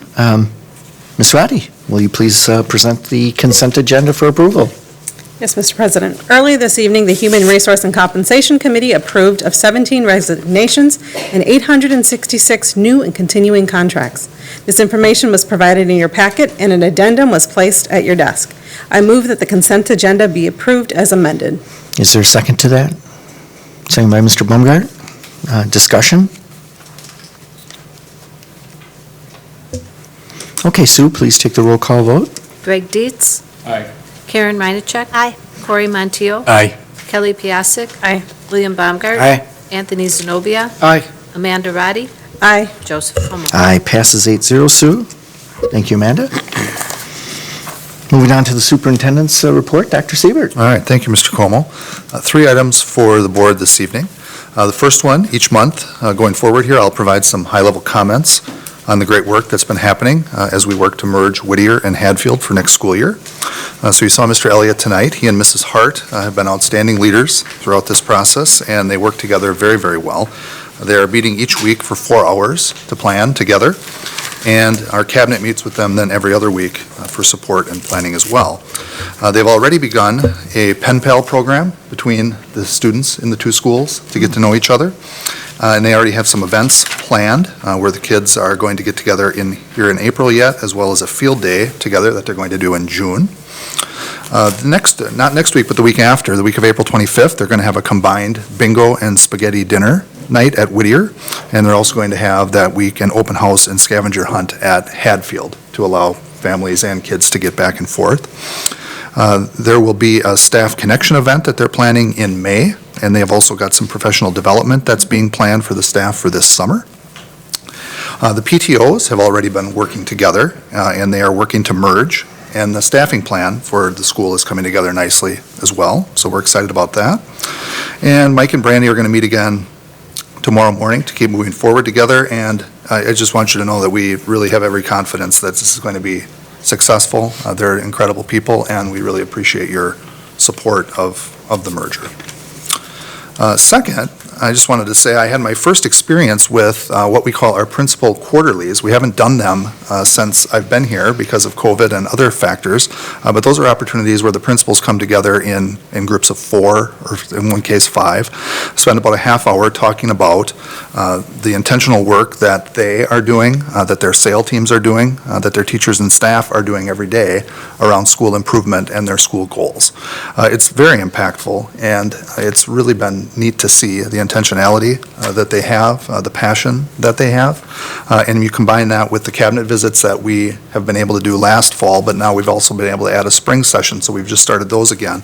And so when you get in the schools and you see it in action, and then you also hear the principals and see the data like we saw tonight, there's a tremendous amount to celebrate in the schools with the kids and adults working together.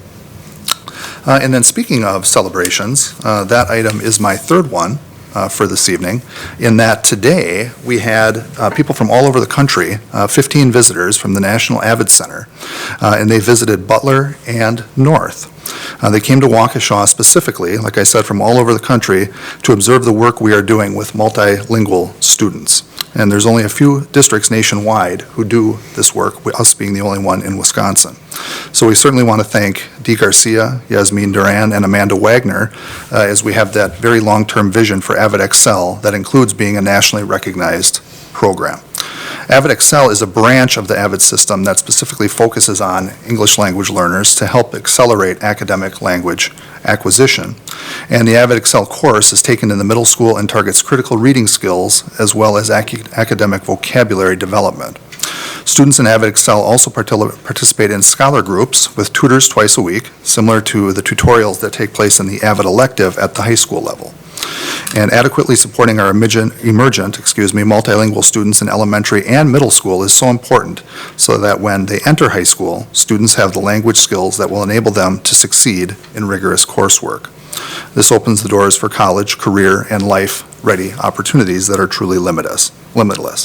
So I certainly want to thank our North teachers and our Butler teachers for opening up their classrooms as we continue to highlight the exciting things that happen here in the school district of Waukesha and work together as well within the district to get better and stronger for every student that we serve. So with that, Mr. Como, that's all I have for this evening. Thank you. Appreciate it. Pleasure. Pretty exciting seeing how the communities are coming together. It really is. A lot of activities to do that between Whittier and Hadfield cultures. Yeah, Absolutely. That's great. Yeah, they're doing a great job. I appreciate that. Moving on to our committee reports, as I've stated in the past, that's where we do a lot of the heavy lifting. And we rotate which committee presents first. And this evening, Finance and Facilities Committee will be given by Ms. Reinacek. Thank you, Mr. President. For our action items, we had the approval of the West High School bleacher replacement. Kyle Lemieux, Athletic Director at West, along with two West parents, provided an overview of the new bleachers being considered for West. West's field house has the original bleachers from 1993, and their functionality is failing. This project meets all of the guiding principles set forth by the athletic directors. The total cost of the project is just over $298,470, with almost 79% being funded by fundraised dollars. West is asking for the remaining 21%, or $63,450, to be paid by district dollars. The committee approved the West High School bleacher replacement project, and I so move. Is there a second to that? I'll second. Second by Mr. Montiel. Discussion? Mr. Montiel? Yeah, as Ms. Reinacek mentioned, the discussion, the presentation at FNF the other night was really, really good. Tim and Mike, I think, both are still here, and Mr. Lemieux were here. These bleachers are the original bleachers from 1993 when West was opened. They lacked ADA handles. They are not safe from what I've seen. The bidding process was extensively done very, very well by these gentlemen and their supporters and assistants. They've gone with a company that has a warranty that is, I think, the best in the industry. I believe it's 10 years. Like on the structural aspect? Yeah, 10 and 5 on the components, which is really, really good. These are also bleachers that are a company that was used for the natatorium at South High School. They have raised a tremendous amount of money. They put together vision boards and brought the community in and found interested parties and said, look, we have a problem here. We have bleachers that are dated and they're expensive.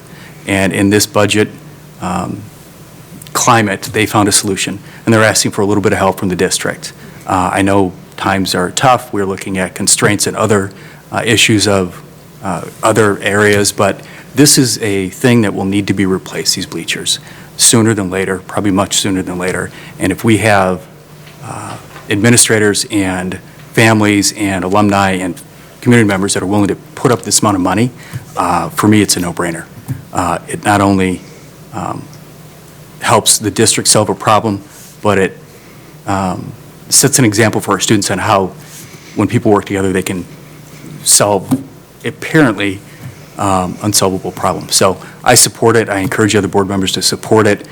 There is a timeline, and it's noted in the report and in our agenda, that if this is not passed today, or if it's somehow tabled, it is going to push this construction, if it is eventually passed, into fall sports, and that's going to be a problem, not only for those fall sports, but also for the people that use, and the students and community members that use that auditorium at West. So I highly encourage it to be supported. Thank you. Dr. Piasek? Thank you. I had the opportunity to listen to the presentation, and it is incredible when our booster clubs and parent volunteers can come forward. So I appreciate all the time and energy that folks put in. I just want to share a little bit different perspective, and I don't in any way mean to imply that I don't support this. There's a cost of doing business in being a school district, and there are need-to-haves and nice-to-haves. I've spent many hours in those bleachers, and I would agree that they need to be replaced. I've also spent many hours working concessions for the booster clubs and for junior sports programs, and I know the passion that parents bring to that work because they want us to have exceptional athletics programs and resources. So I struggle a little bit with the majority of the cost of something that is so essential to our high schools, that needs to be replaced, that poses potential safety issues, coming from our community members who are working so hard to give us the nice-to-haves. So I think it's our obligation as a district to find that money. That's what that surplus is there for, those one-time monies where we need to do the right thing to maintain the facilities that we have a responsibility to maintain. So I support replacing the bleachers. I am very, very grateful for the generosity of the families and the booster clubs who have come forward to say, we want to help the district get there. But I think as a district, we have a responsibility to do more to maintain our facilities than hand 70% of that back over to our community. I think they're trusting us, they're looking to us to be responsible with those dollars, and I know that field house gets a whole lot of use. So I think we should do more, and I think we have the one-time dollar resources that we can do more, and I would like to allow those volunteers and those generous donors to put those dollars into the nice-to-haves, the things that put us over the top.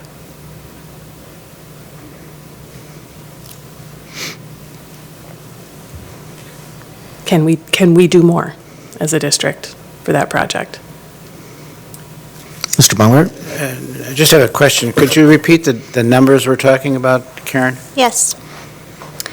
The total cost of the project is just over $298,470, so almost $300,000, with almost 79% being funded by the fundraised dollars. And West is asking for the remaining 21%, or $63,450. 6-3? $63,450. Thank you.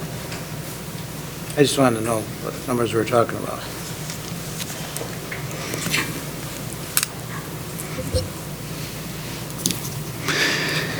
Before tonight's meeting, Tim and Mike ran up to me and said, "Hey, Mr. Como, we have a answer to your question." So I had a question on the warranty, and Mr. Montijo had shared it's the best in the industry warranty. I just really appreciate how quickly and how seriously you guys have, you've gotten back, and just your presentation is fantastic. We are exploring right now, and at FNF we've been spending months. I think we started in the fall, Mr. Clark, trying to balance out, partnering, I guess, with the public on things, and what should come from our maintenance budget. What is okay for parents and booster clubs to give to for improvements. And it's probably going to be an evolving discussion, over time. But we've had several examples of the community kicking in on a number of things, and I understand where you're coming from, Kelly. I think this conversation will continue to play out over time. Mr. Clark, I don't know if you can maybe share some highlights or some of the aspects of kind of the grid that we came up with. What are the important factors as we consider each of these types of donations? Can you give us a perspective on that? Yeah, and Kyle's here too. I don't know if you want to come up to the podium in case I missed something, Kyle. We've been working with the ADs and the maintenance department and looking at projects and trying to come up with first of all, I think it was an inventory of things we felt needed to be addressed, and we started talking about how we could go about funding some of these projects, and there's a scale, and if you look in the F&F packet, the slide deck will show you the kind of approach. Now, it's not a list of all these things that we're out fundraising, so please don't take it that way at all. But the needs we have are significant. It's just not an athletic thing. Your comments are timely because in the update next week, I'll be putting in there, for years, we've never budgeted for playground equipment. We used to count on PTOs too, but the cost of playground equipment has far outpaced what you can ask a PTO to do. So there's a lot of needs out there, and I think I'm always willing to do more projects, but we need to go through a prioritization, and that's what we've done, mainly the ADs, and it's their legwork. But we wanted to bring a methodology and a reasoning, and keep in mind that we're balancing 3 high schools at all times when you're talking the larger bleacher projects, and how are we going to go about doing that. So, Kyle, did I summarize that okay, or do you have anything to add? Yeah, I mean, essentially, so this is my 10th year in this role, and as we've kind of worked through this process, I selfishly maybe wanted to figure out what are the next 10 years going to bring? Where are we going, and how do we best get there?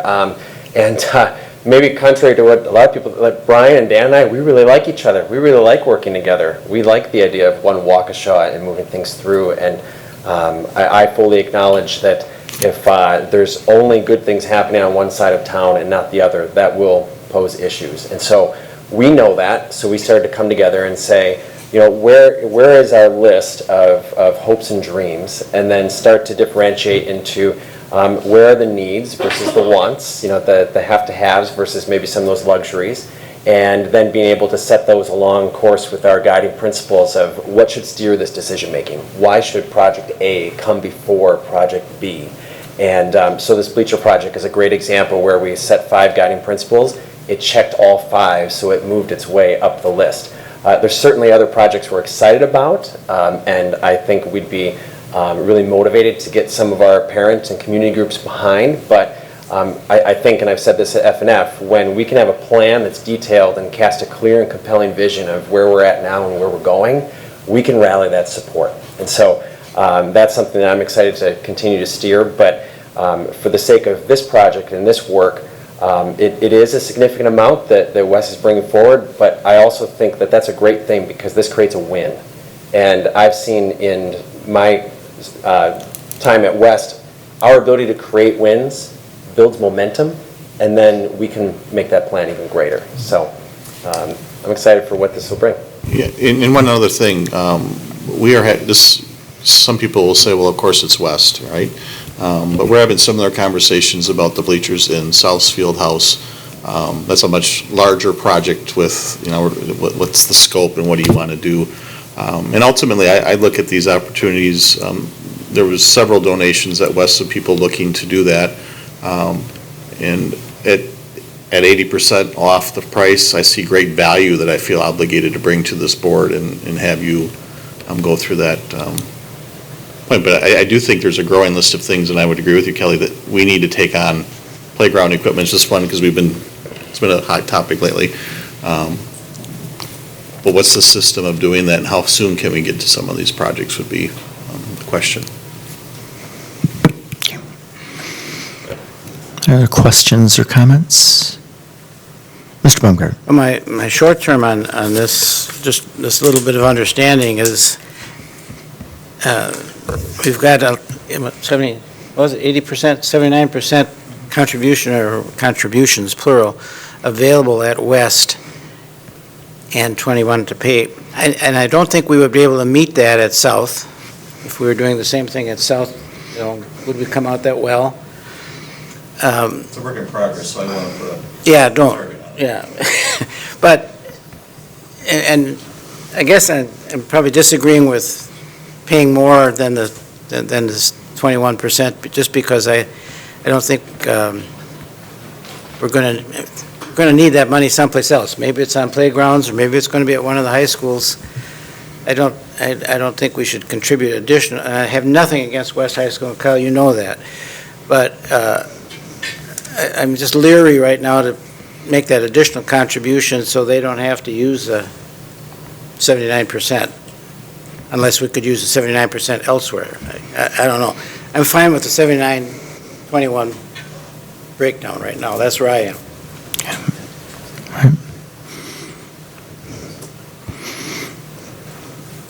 Any other questions or comments? Okay, Sue, let's take the roll call vote on the approval of the West High School bleacher replacement as presented. Anthony Zenobia. Aye. Greg Dietz. Aye. Amanda Roddy. Aye. William Baumgart. Aye. Kelly Piasek. Aye. Corey Montiel. Aye. Karen Reinacek. Aye. Joseph Como. Aye, passes 8-0. Sue? Thank you for being here tonight and running up with some questions or answers to questions that I had on Monday. Appreciate it. Okay, moving on, our discussion and information items. This is regarding our health insurance program for 22-23. Part of the district's plan to balance the 22-23 budget calls for the administration reaching a zero health premium increase for next fiscal year. The proposed plan is based on the following factors. No plan design changes. As part of the development of the 21-22 school year, the Board of Education approved 2 changes to the health insurance program that are still providing significant savings. 1, the transition of the employee health clinic's operations to Pro Healthcare. This reduced ongoing annual costs from a $1,053,439 in 2021 to a projected budget of $479,360 for 22-23, an annual savings of $574,079. And 2, the implementation of the specialty drug program, which has saved the district over $1 million in just 7 months of operations. This is a discussion item. Any? There's Oh, the use of reserves. For the last 2 years, the district has built up reserves under the belief that as we moved on from COVID and access to care returned to normal levels, there would be a surge in deferred health care claims. Though this is still a possibility, it is our belief that the district can budget for the usage of $750,000 of reserves for fiscal year 22-23 if needed. The district currently has $5.3 million reserved for potential health claims and anticipates being able to add the amount at the end of the fiscal year 21-22. all right, this is a discussion item. Any comments or questions on this? Yeah, these are 2 fantastic things that we've moved forward with and have garnered savings even greater than what we anticipated with respect to the medication program. I think we're anticipating a savings of $600,000. We're already at $1 million. That was really, really excellent advice our consultants from H&I had given us, and we followed, and that's some good news for us, I believe. Karen? Okay, and B, the ESSER funding update. Ms. Stack provided an update on ESSER expenditures and which expenditures have been approved. We will be adding a percentage column to track our spending towards learning recovery and other major areas of allocation. Any questions or comments on the ESSER funds report? Okay. Okay, Karen? And then last, it is the monthly budget report. Revenues and expenditures continue to be within budgeted limits for both the general and special education fund. The district is operating in accordance with our approved budget and all other funds as well. Mr. President, this concludes my report. Thank you, Ms. Ryanchek. Appreciate it. Moving on to teaching and learning, given by Mr. Dietz. Thank you, Mr. President. The last Teaching and Learning Committee meeting was held last week on April 5th at 6 p.m. Here in the boardroom. We have 2 action items and 6 discussion information items that appear on the agenda for teaching and learning this evening. Our first action item is the approval of the AP Calculus textbook. The Advanced Placement Calculus courses, including AP Calculus AB, AP Calculus BC, and Accelerated Calculus 1, and Accelerated Calculus 2, are seeking to adopt a new textbook resource to align to the recently revised College Board curriculum. Throughout the months of January and February, the AP Calculus teachers have been piloting 2 textbooks.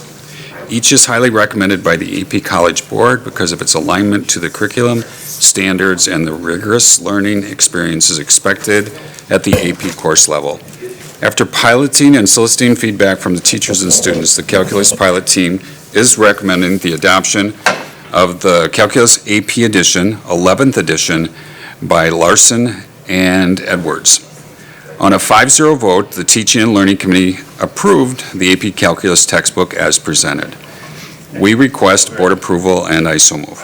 Is there a second to that motion? Second. Second by Ms. Roddy. Discussion?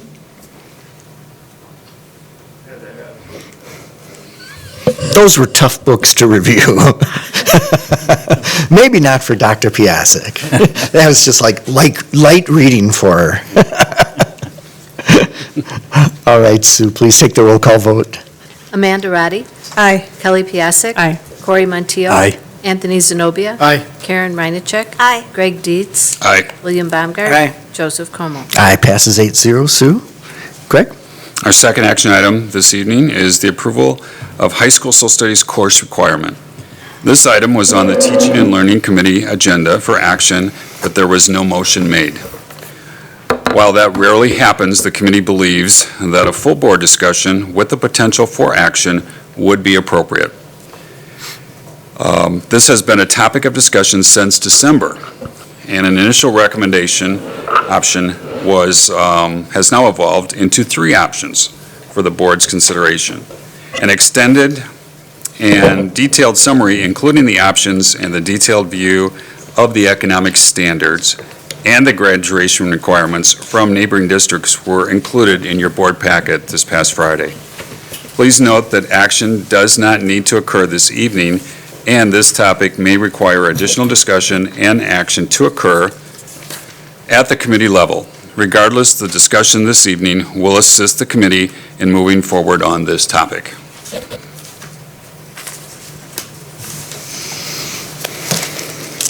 We do have Rachel here tonight to also help us with any of our questions that we may have. As Greg pointed out, this is it's open for discussion right now. We didn't come to a conclusion at our meeting. We still are agendized for action if necessary, but we don't have to actually take action tonight. So really, this is our chance to kind of talk through this, and we did get some additional information, as Greg had mentioned, since our last meeting. So I'm going to open up to the floor to ask questions. Mr. Baumgart. I would like to get on with getting on with this one. We've been dancing around with it, and I think it's important that we deal with it. I know there's an interest in putting it off. That bothers me, because they're going to have an entirely different board here next month, and they may have a different perspective of the one we've been working on for about 9 months here. So I am in favor of going ahead with this, and I've already said it. I like option 2 where they have a choice between the economics and the personal finance.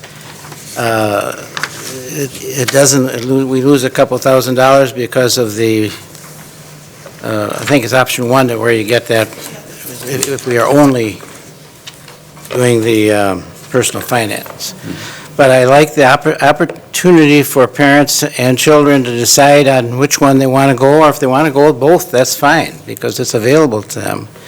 And as such, well, I guess I could actually make a motion. Is that right? Or maybe we should talk about the other options first. I don't know. I will come back to this. Okay. If there is anybody else. Any other questions, discussion?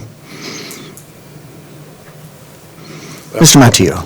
I guess he'll be the first to fall on his sword, or her sword. We just had an election. Constituents spoke. We are going to be seating 3 new board members shortly.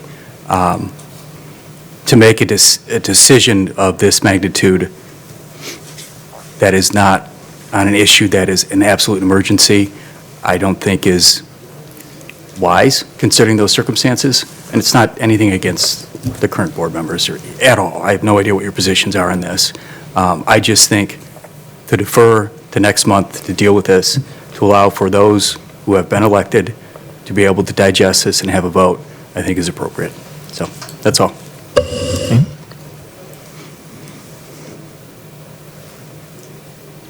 Other questions or comments? Well, I'm going to make a motion. Okay, Bill? We don't seem to be getting any further than that, and I know that people would like to defer this, because there's a group of people coming in here who are going to feel differently than the people that are leaving. I don't like that attitude. I think we've been working with this for the better part of a year, so I'm going to move that we accept the option number 2, choice of economics and/or personal finance, as the direction we're going to go with this social studies course requirement. Whatever. Okay, is there a second to that motion? Second. Second by Ms. Roddy. Discussion? Mr. Montijo? Thank you. I will vote no to this, not because I'm against option 2, just for the reasons I just stated. That's all. Okay. Dr. Piasek? Yeah, I just wanted to share a few comments, and it was pretty clear at multiple meetings how I feel about this. I'm not interested in kicking the can. I don't support the option 2 for reasons that I've already articulated. I think there are things going on at the state level. It's premature to make this decision. I think that we have some inconsistencies between our high schools that need to be taken care of. But I have brought up many, many times that we are a very unique district in our requirement for human geography. So we, by definition, have additional social studies requirements that make it very difficult for us to come and make these trade-offs. I don't support option 2 because I think asking a 14-year-old to decide whether they want to take economics or personal financial planning when they are very, very, very different classes is, it's probably not appropriate. That's what we're here for. So I believe that economics is essential. I think it's an important part of our curriculum. I think it's something that we do right. And I don't like the idea of a 4-credit social studies requirement. It's significantly higher than what the state requires, and it does force some trade-offs with electives, but that's the reason why option 3 for me is the only viable option, because if we are unable to make that compromise between human geography and economics, then we have to do both.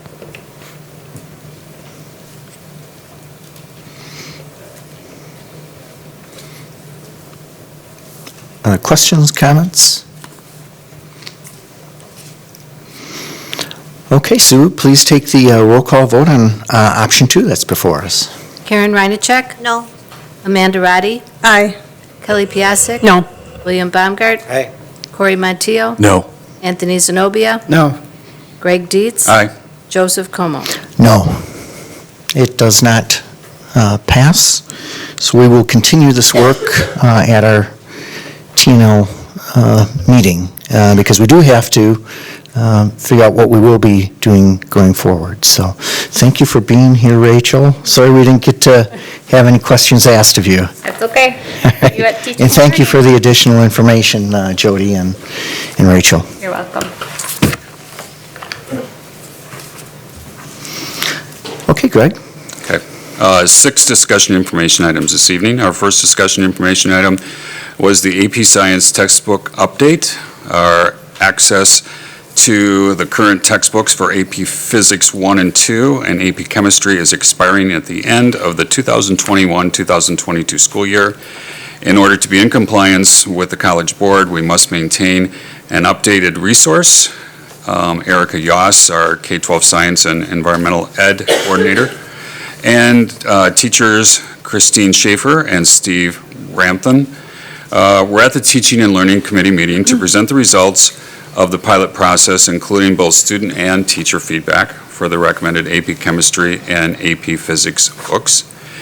An action item for approval of each of these textbooks will be brought forward to this board in May. Is there any questions, discussion on this? Okay, Greg. Our next discussion information item was the renewal of the middle school science resource. Access to the current middle school science resource is expiring at the end of the 2021-2022 school year at Butler, Horning, and Les Paul Middle Schools.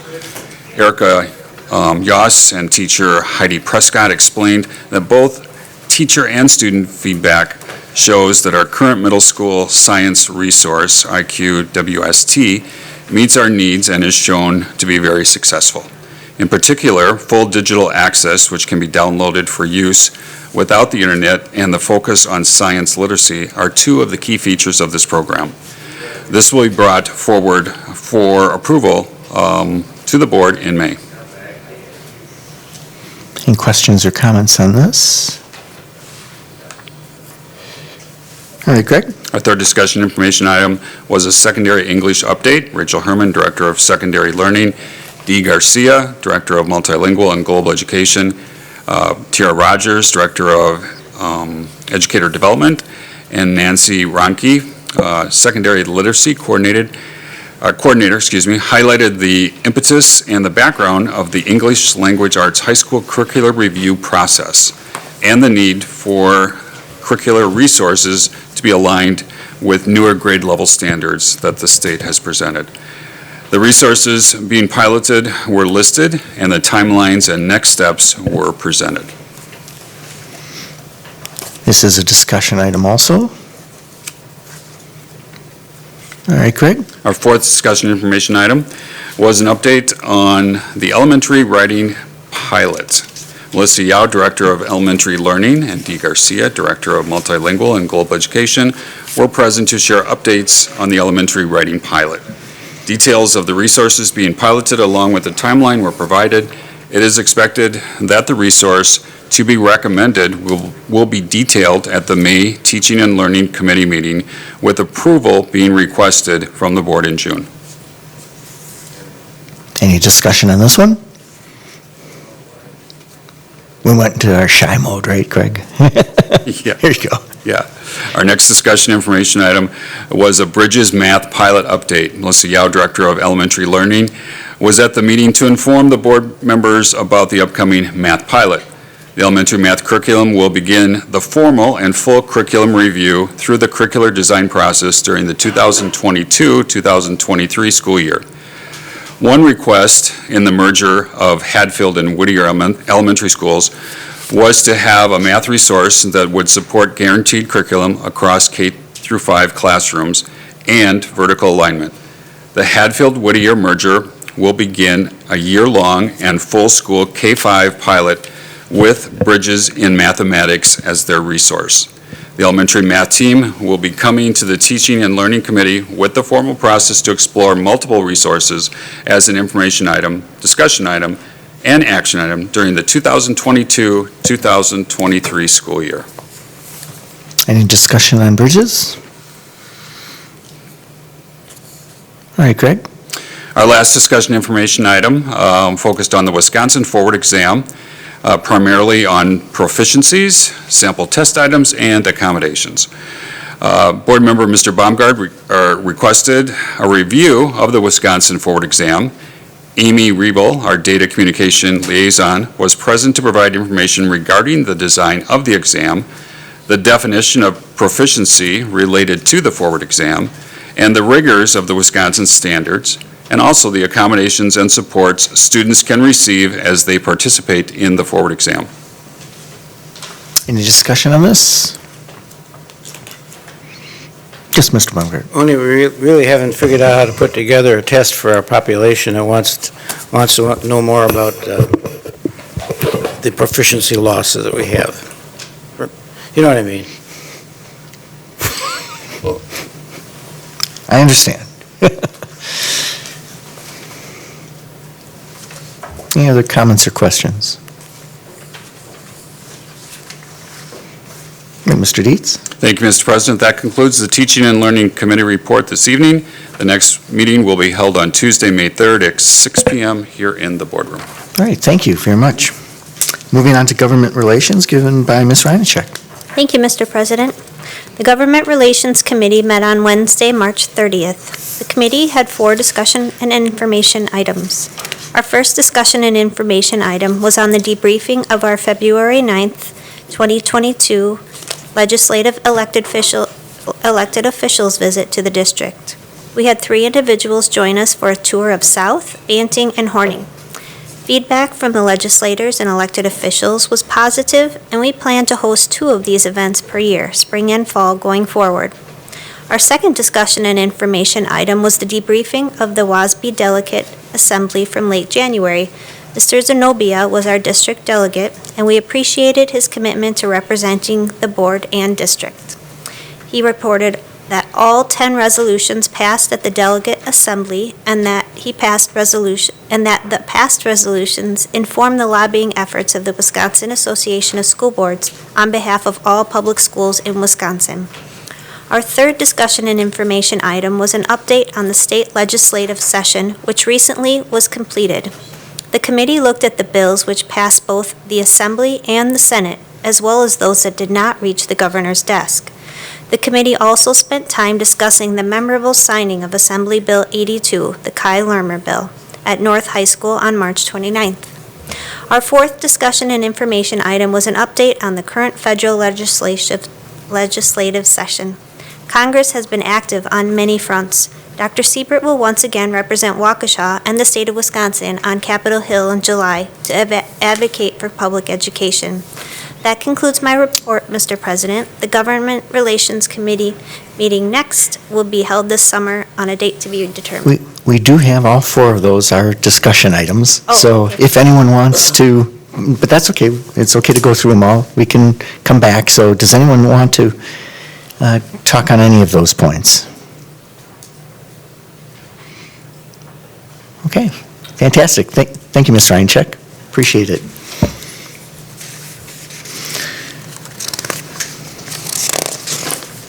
Moving on to our Human Resources and Compensation Committee, given by Ms. Roddy. Thank you, Mr. President. The Human Resource and Compensation Committee met earlier this evening. There were no action items. There was, however, one discussion item, the recruiting and hiring process. The Human Resource Committee reviewed the current recruiting and hiring practices shared by Ms. Thede. SDW is currently in hiring season, and a little bit of rundown of how that process goes is the recruitment process. The district uses WeCan and Top School Jobs to post job availability. The Top School Jobs is the nationwide net that's casted. The School District of Waukesha did recently host at Waukesha North the CISA 1 recruitment fair. It's the first that they've had since COVID. There were 130 registered attendees, and of those 130, 40 had requested interviews with the School District of Waukesha. Now, the hiring is done, the staffing is done based off of enrollment, so based off of need in the classrooms. The rundown of how that works is the applicants will apply online through either WeCan or Top Schools. Then the principals then review those.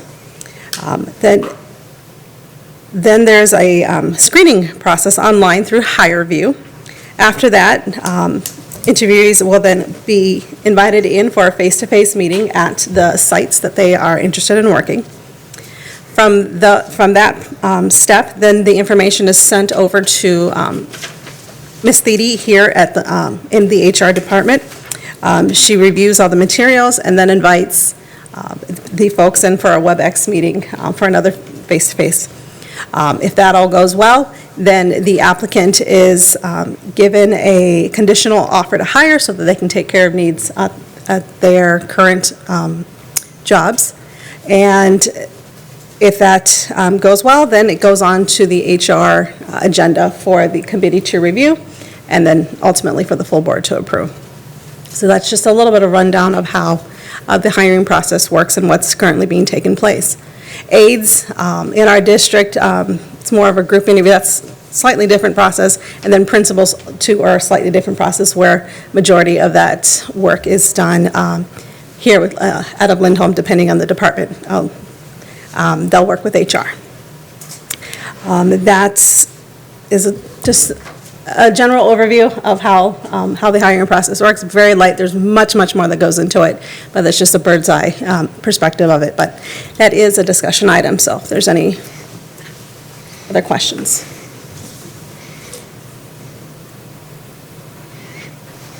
All right, Amanda. I actually did want just to share one point that I had brought up at the committee meeting myself.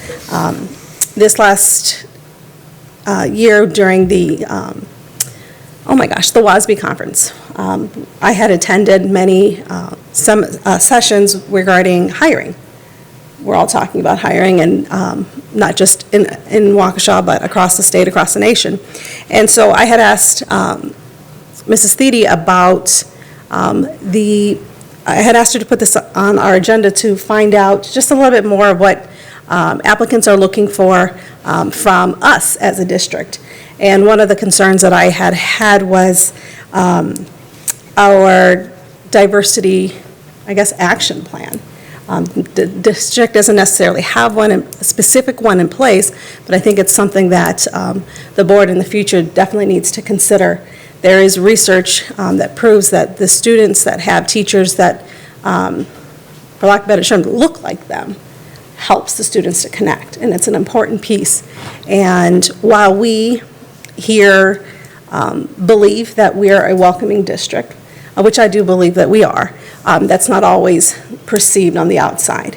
And in order to hire these teachers, we need to, and not just because of the color of their skin, but ultimately for their qualifications, but in order to get them into our classrooms, we need to get them to the table. So it was just a point that I wanted to share with the committee to consider going forward. Thank you, Ms. That concludes your report? It does. Okay. It does conclude my report, excuse me. Thank you, Ms. Roddy. Moving on to policy given by Mr. Baumgart. Okay, if you look at your list, you're going to be panicking because there's 15 policies listed here.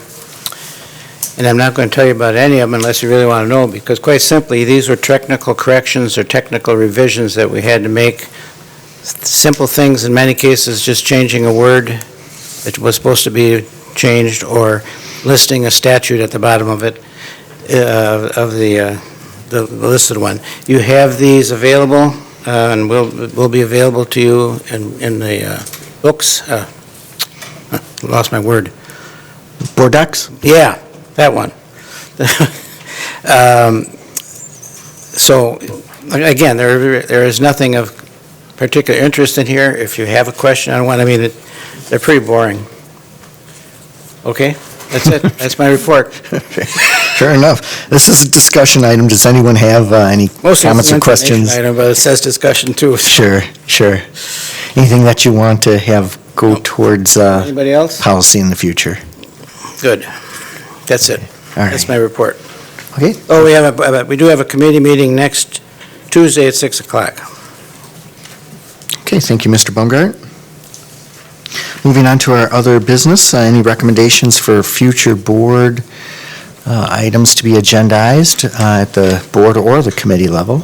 Any, Mr. Montiel? Yeah, I know it sounds like a broken record, but I'm still looking for that timeline of the South incident, with the firearm incident. The time, what was reported, when did we learn it? And we're working on that. Okay. We're working on